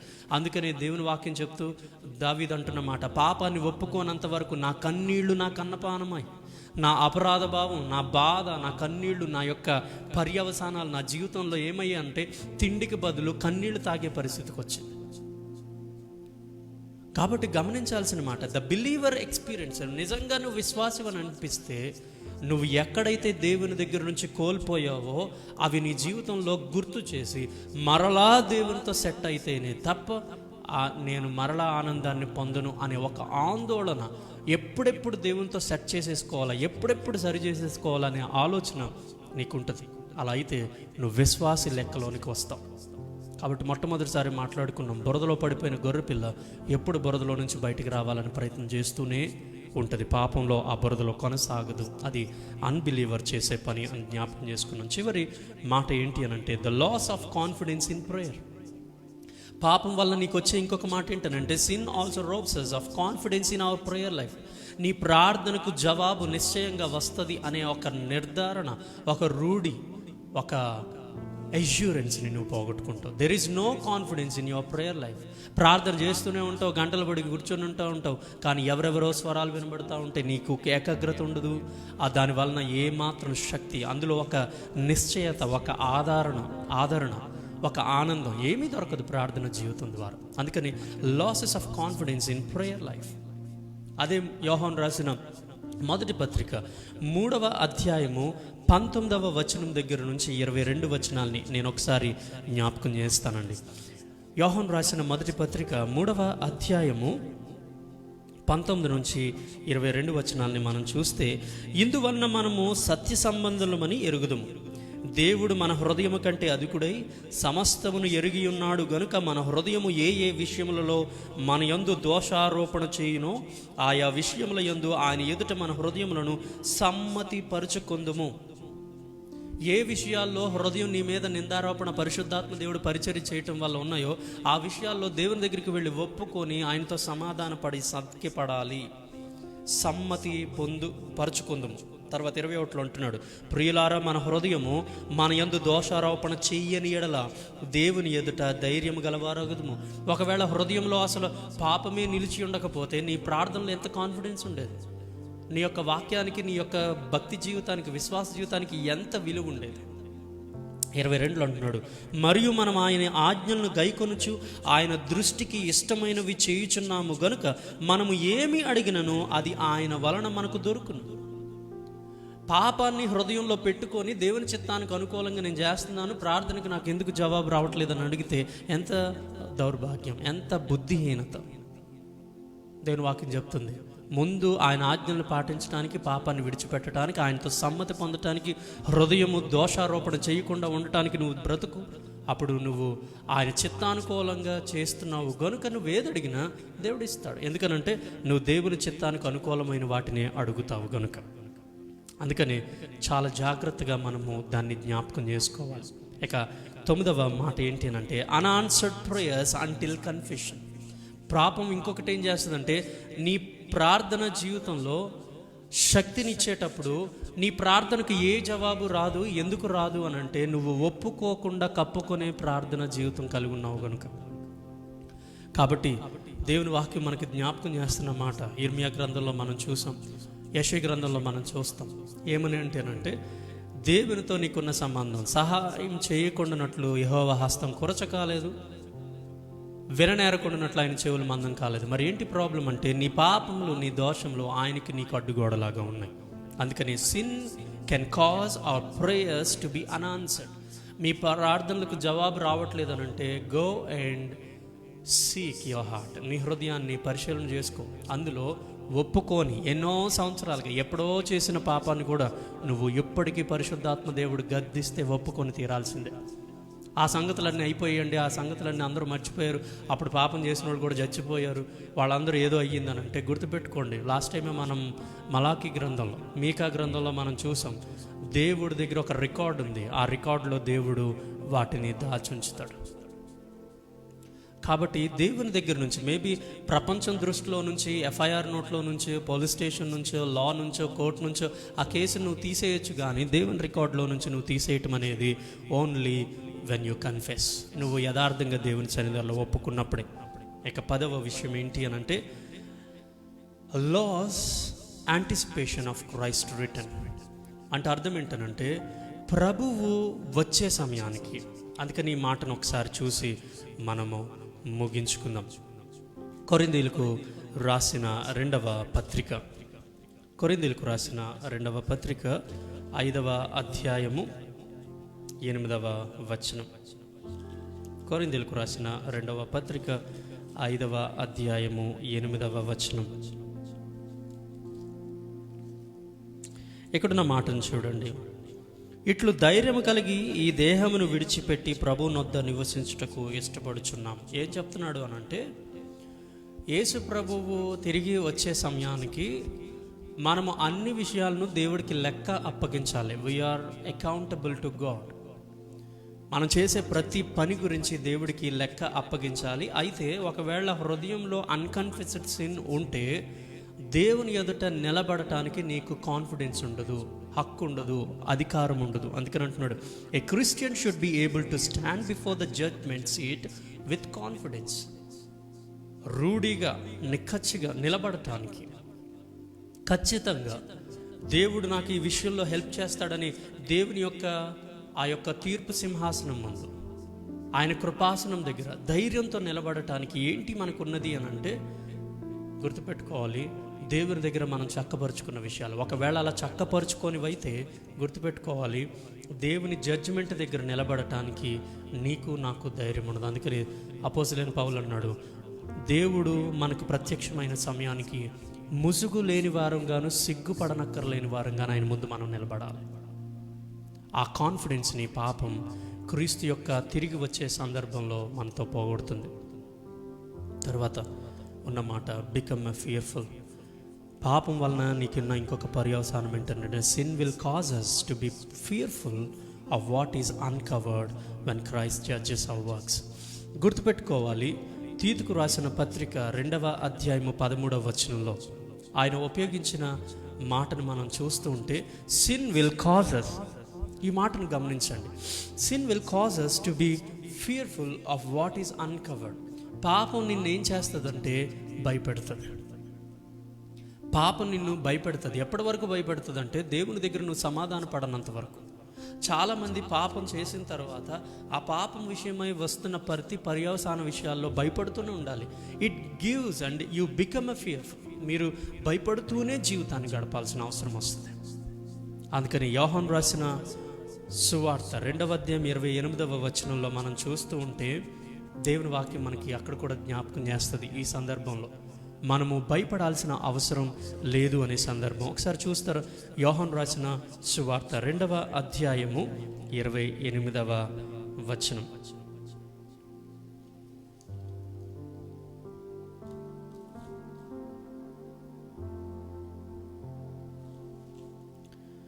సో యోహాను రాసిన మొదటి పత్రిక అండి,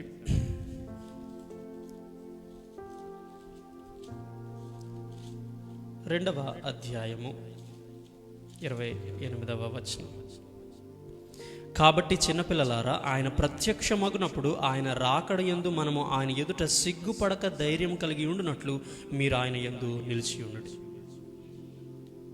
ఆ ఫియర్ఫుల్ పాపం మనను దేవుని దగ్గర భయపడే వాళ్ళగా చేసి, ఆదాం చెప్పిన మాట, నేను భయపడి చెట్ల మధ్యలో దాక్కున్నాను. అయితే ఓవరాల్గా మనం కన్క్లూడ్ చేస్తూ మనం చెప్పాల్సిన మాట, when we sin it has an effect on us as well as others. పాపం చేసినప్పుడు మన మీద దాని ప్రభావం ఉంది, అలాగే ఇతరుల మీద దాని ప్రభావం ఉంది. అంత మాత్రమే కాదు, we lose our spiritual sharpness. మనం ఆధ్యాత్మికంగా బ్రతికే ఆ యొక్క విశ్వాస భక్తి జీవితాలన్నీ కూడా మనము పోగొట్టుకుంటాం. Confession is the only thing that can bring us back.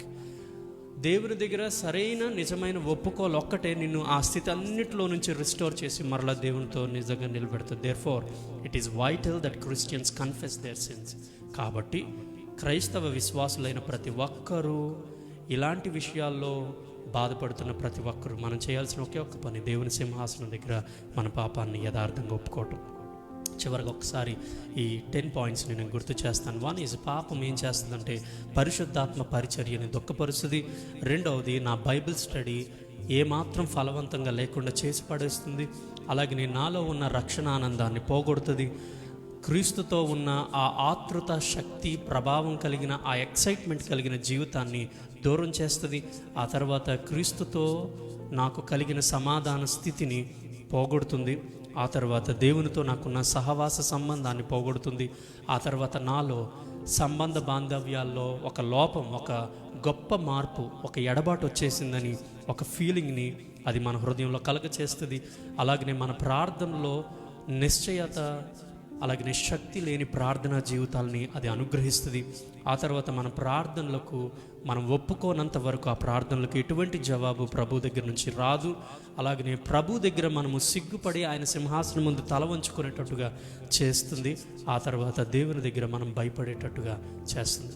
ఈ పాపం చేసిన ప్రతి పరిస్థితిని మనకున్న ఒకే ఒక్క కన్క్లూజన్ అదేంటనంటే, confess your sins. It is a vital that Christians confess their sins. క్రైస్తవులు పాపంలో పడరా? పాపంలో పడితే క్రైస్తవుడు కాదా అని అంటే దేవుని వాక్యం చెప్తుంది, పడతాడు. నీతిమంతుడు 7 సార్లు పడినను తిరిగి లెగుస్తాడు. పడటం అనేది కాదు విశ్వాసీ కాదా అనటానికి, తిరిగి లేవాలనే కోరిక మీద ఆధారపడి ఉంటుంది నువ్వెంత గొప్ప విశ్వాసమో. కాబట్టి ప్రార్థన పూర్వకంగా ఈ వాక్య ధ్యానాన్ని మనం ముగించుకుందాం. దేవుని దగ్గర మన సన్నిధానంలో మన పాపాన్ని వినయంగా ఒప్పుకుందాం. ప్రేమ కలిగిన మా తండ్రి యేసయ్య, మీరు మాకు అనుగ్రహించిన ఈ వాక్యాన్ని బట్టి నీకు వందనాలు. మీరు మాకు తెలియచేసిన సంగతులన్నింటిని బట్టి కూడా నీకు వందనాలు. పాపం మా జీవితాల్లో మేము తీసుకున్నంత సులువుగా సునాయాసంగా లేదు.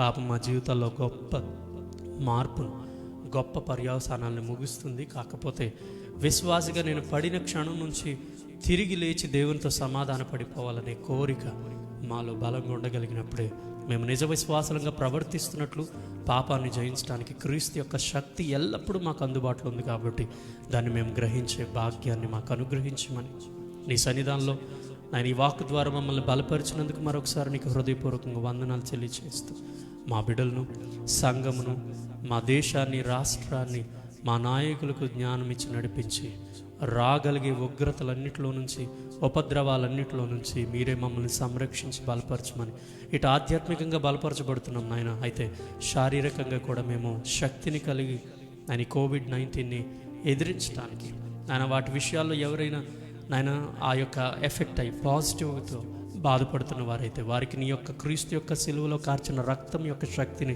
అనుగ్రహించండి. తద్వారా బిడ్డలు సంపూర్ణ విడుదల నాయన ఆ విషయాల్లో ఎప్పుడు ఆందోళన పడకుండా నాయన వారు వాడుతున్న మందులు, అలాగే సంఘం చేస్తున్న ప్రార్థనలు స్వీకరించి నాయన వారికి నీ యొక్క సంపూర్ణ స్వస్థతను అనుగ్రహించమని. వైద్యులు వైద్యం చేస్తారు నాయన, స్వస్థత యెహోవా నుంచి వస్తుంది కనుక నీవే మా బిడ్డలకు స్వస్థతను అనుగ్రహించి క్షేమం ఇచ్చి నడిపించి మా దేశం క్షేమంగా ఉండటానికి, రాష్ట్రం క్షేమంగా ఉండటానికి, గ్రామాలు, మా కుటుంబాలు, మా బంధువులు, మా సంఘ బిడ్డలు అందరూ క్షేమం కలిగి జీవించినట్లు సహాయం చేయమని. మరి ముఖ్యంగా ఈ కోవిడ్-19 వలన ఎఫెక్ట్ అయ్యే వాళ్ళకన్నా పాపం వలన ఎఫెక్ట్ అయ్యే అనేకమైన సంగతులు మాకున్నాయి కనుక ఈ పాపాన్ని కోవిడ్-19 కన్నా ఇంకా తీవ్రంగా తీసుకొని దాన్ని జయించడానికి క్రీస్తు అనే వైద్యుడి దగ్గరకు చేరటానికి ఆయన శిలువ రక్తం చేత, ఆయన నోటి మాట చేత, ఆయన కార్చిన రక్తం చేత దానిని ఎదిరించి ఆయన విశ్వాసంలో బలపరచబడటానికి సహాయం చేయమని మా ప్రభువును రక్షకుడైన యేసుక్రీస్తు నామమున అడిగి వేడుకొనిచున్నాము తండ్రి, ఆమేన్. పరలోకమందున్న మా తండ్రి, నీ నామం పరిశుద్ధపరచబడునుగాక, నీ రాజ్యం వచ్చునుగాక, నీ చిత్తం పరలోకమునందు నెరవేరుచున్నట్లు భూమి యందు నెరవేరునుగాక. మా అనుదిన ఆహారం నేడు మాకు దయచేయము. మా ఎడల అపరాధం చేసిన వారిని మేము క్షమించి ఉన్న ప్రకారం మా అపరాధములను క్షమించి శోధంలోనికి తేకదుస్తు నుండి తప్పించము. రాజ్యము, శక్తియు, మహిమ నిరంతరము నీవై ఉన్నావు తండ్రి, ఆమేన్. మన తండ్రి అయిన దేవుని ప్రేమ, కుమారుడగు యేసుక్రీస్తు యొక్క కృప, ఆదరణకర్తయగు పరిశుద్ధాత్మిక అన్యోన్య సహవాసమైన సన్నిధి మనకు, మన విశ్వాస జీవితాలకు, ప్రభు వచ్చే పర్యంత విశ్వాస జీవితంలో నమ్మకంగా కొనసాగినట్లు దేవుడు తన మెండైన కృప మనకును, మన కుటుంబాలకును, వెతబడిన వాక్యం మన హృదయంలో ఫలించినట్లు సహాయం చేసి తన కృపలో మనల్ని వర్ధిల్లింపచేయును గాక. ఆమేన్. ఆమేన్.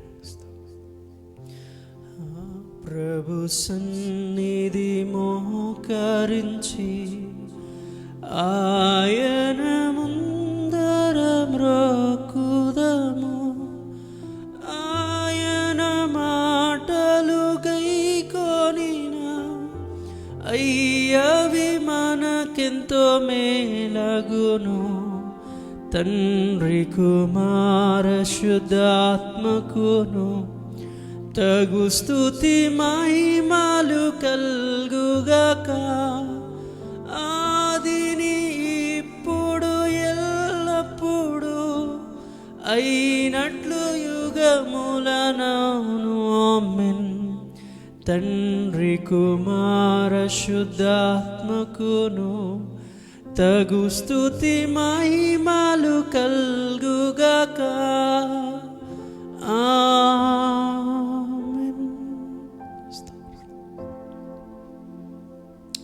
అందరికీ వందనాలు. దేవుడు మిమ్మల్ని దీవించునుగాక.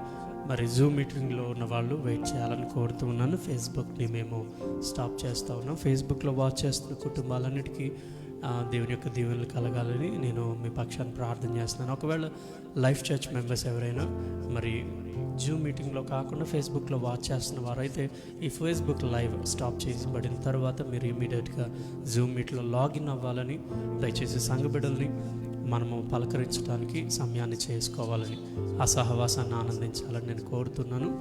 దేవుడు మిమ్మల్ని దీవించునుగాక. ఆమేన్. ఆమేన్.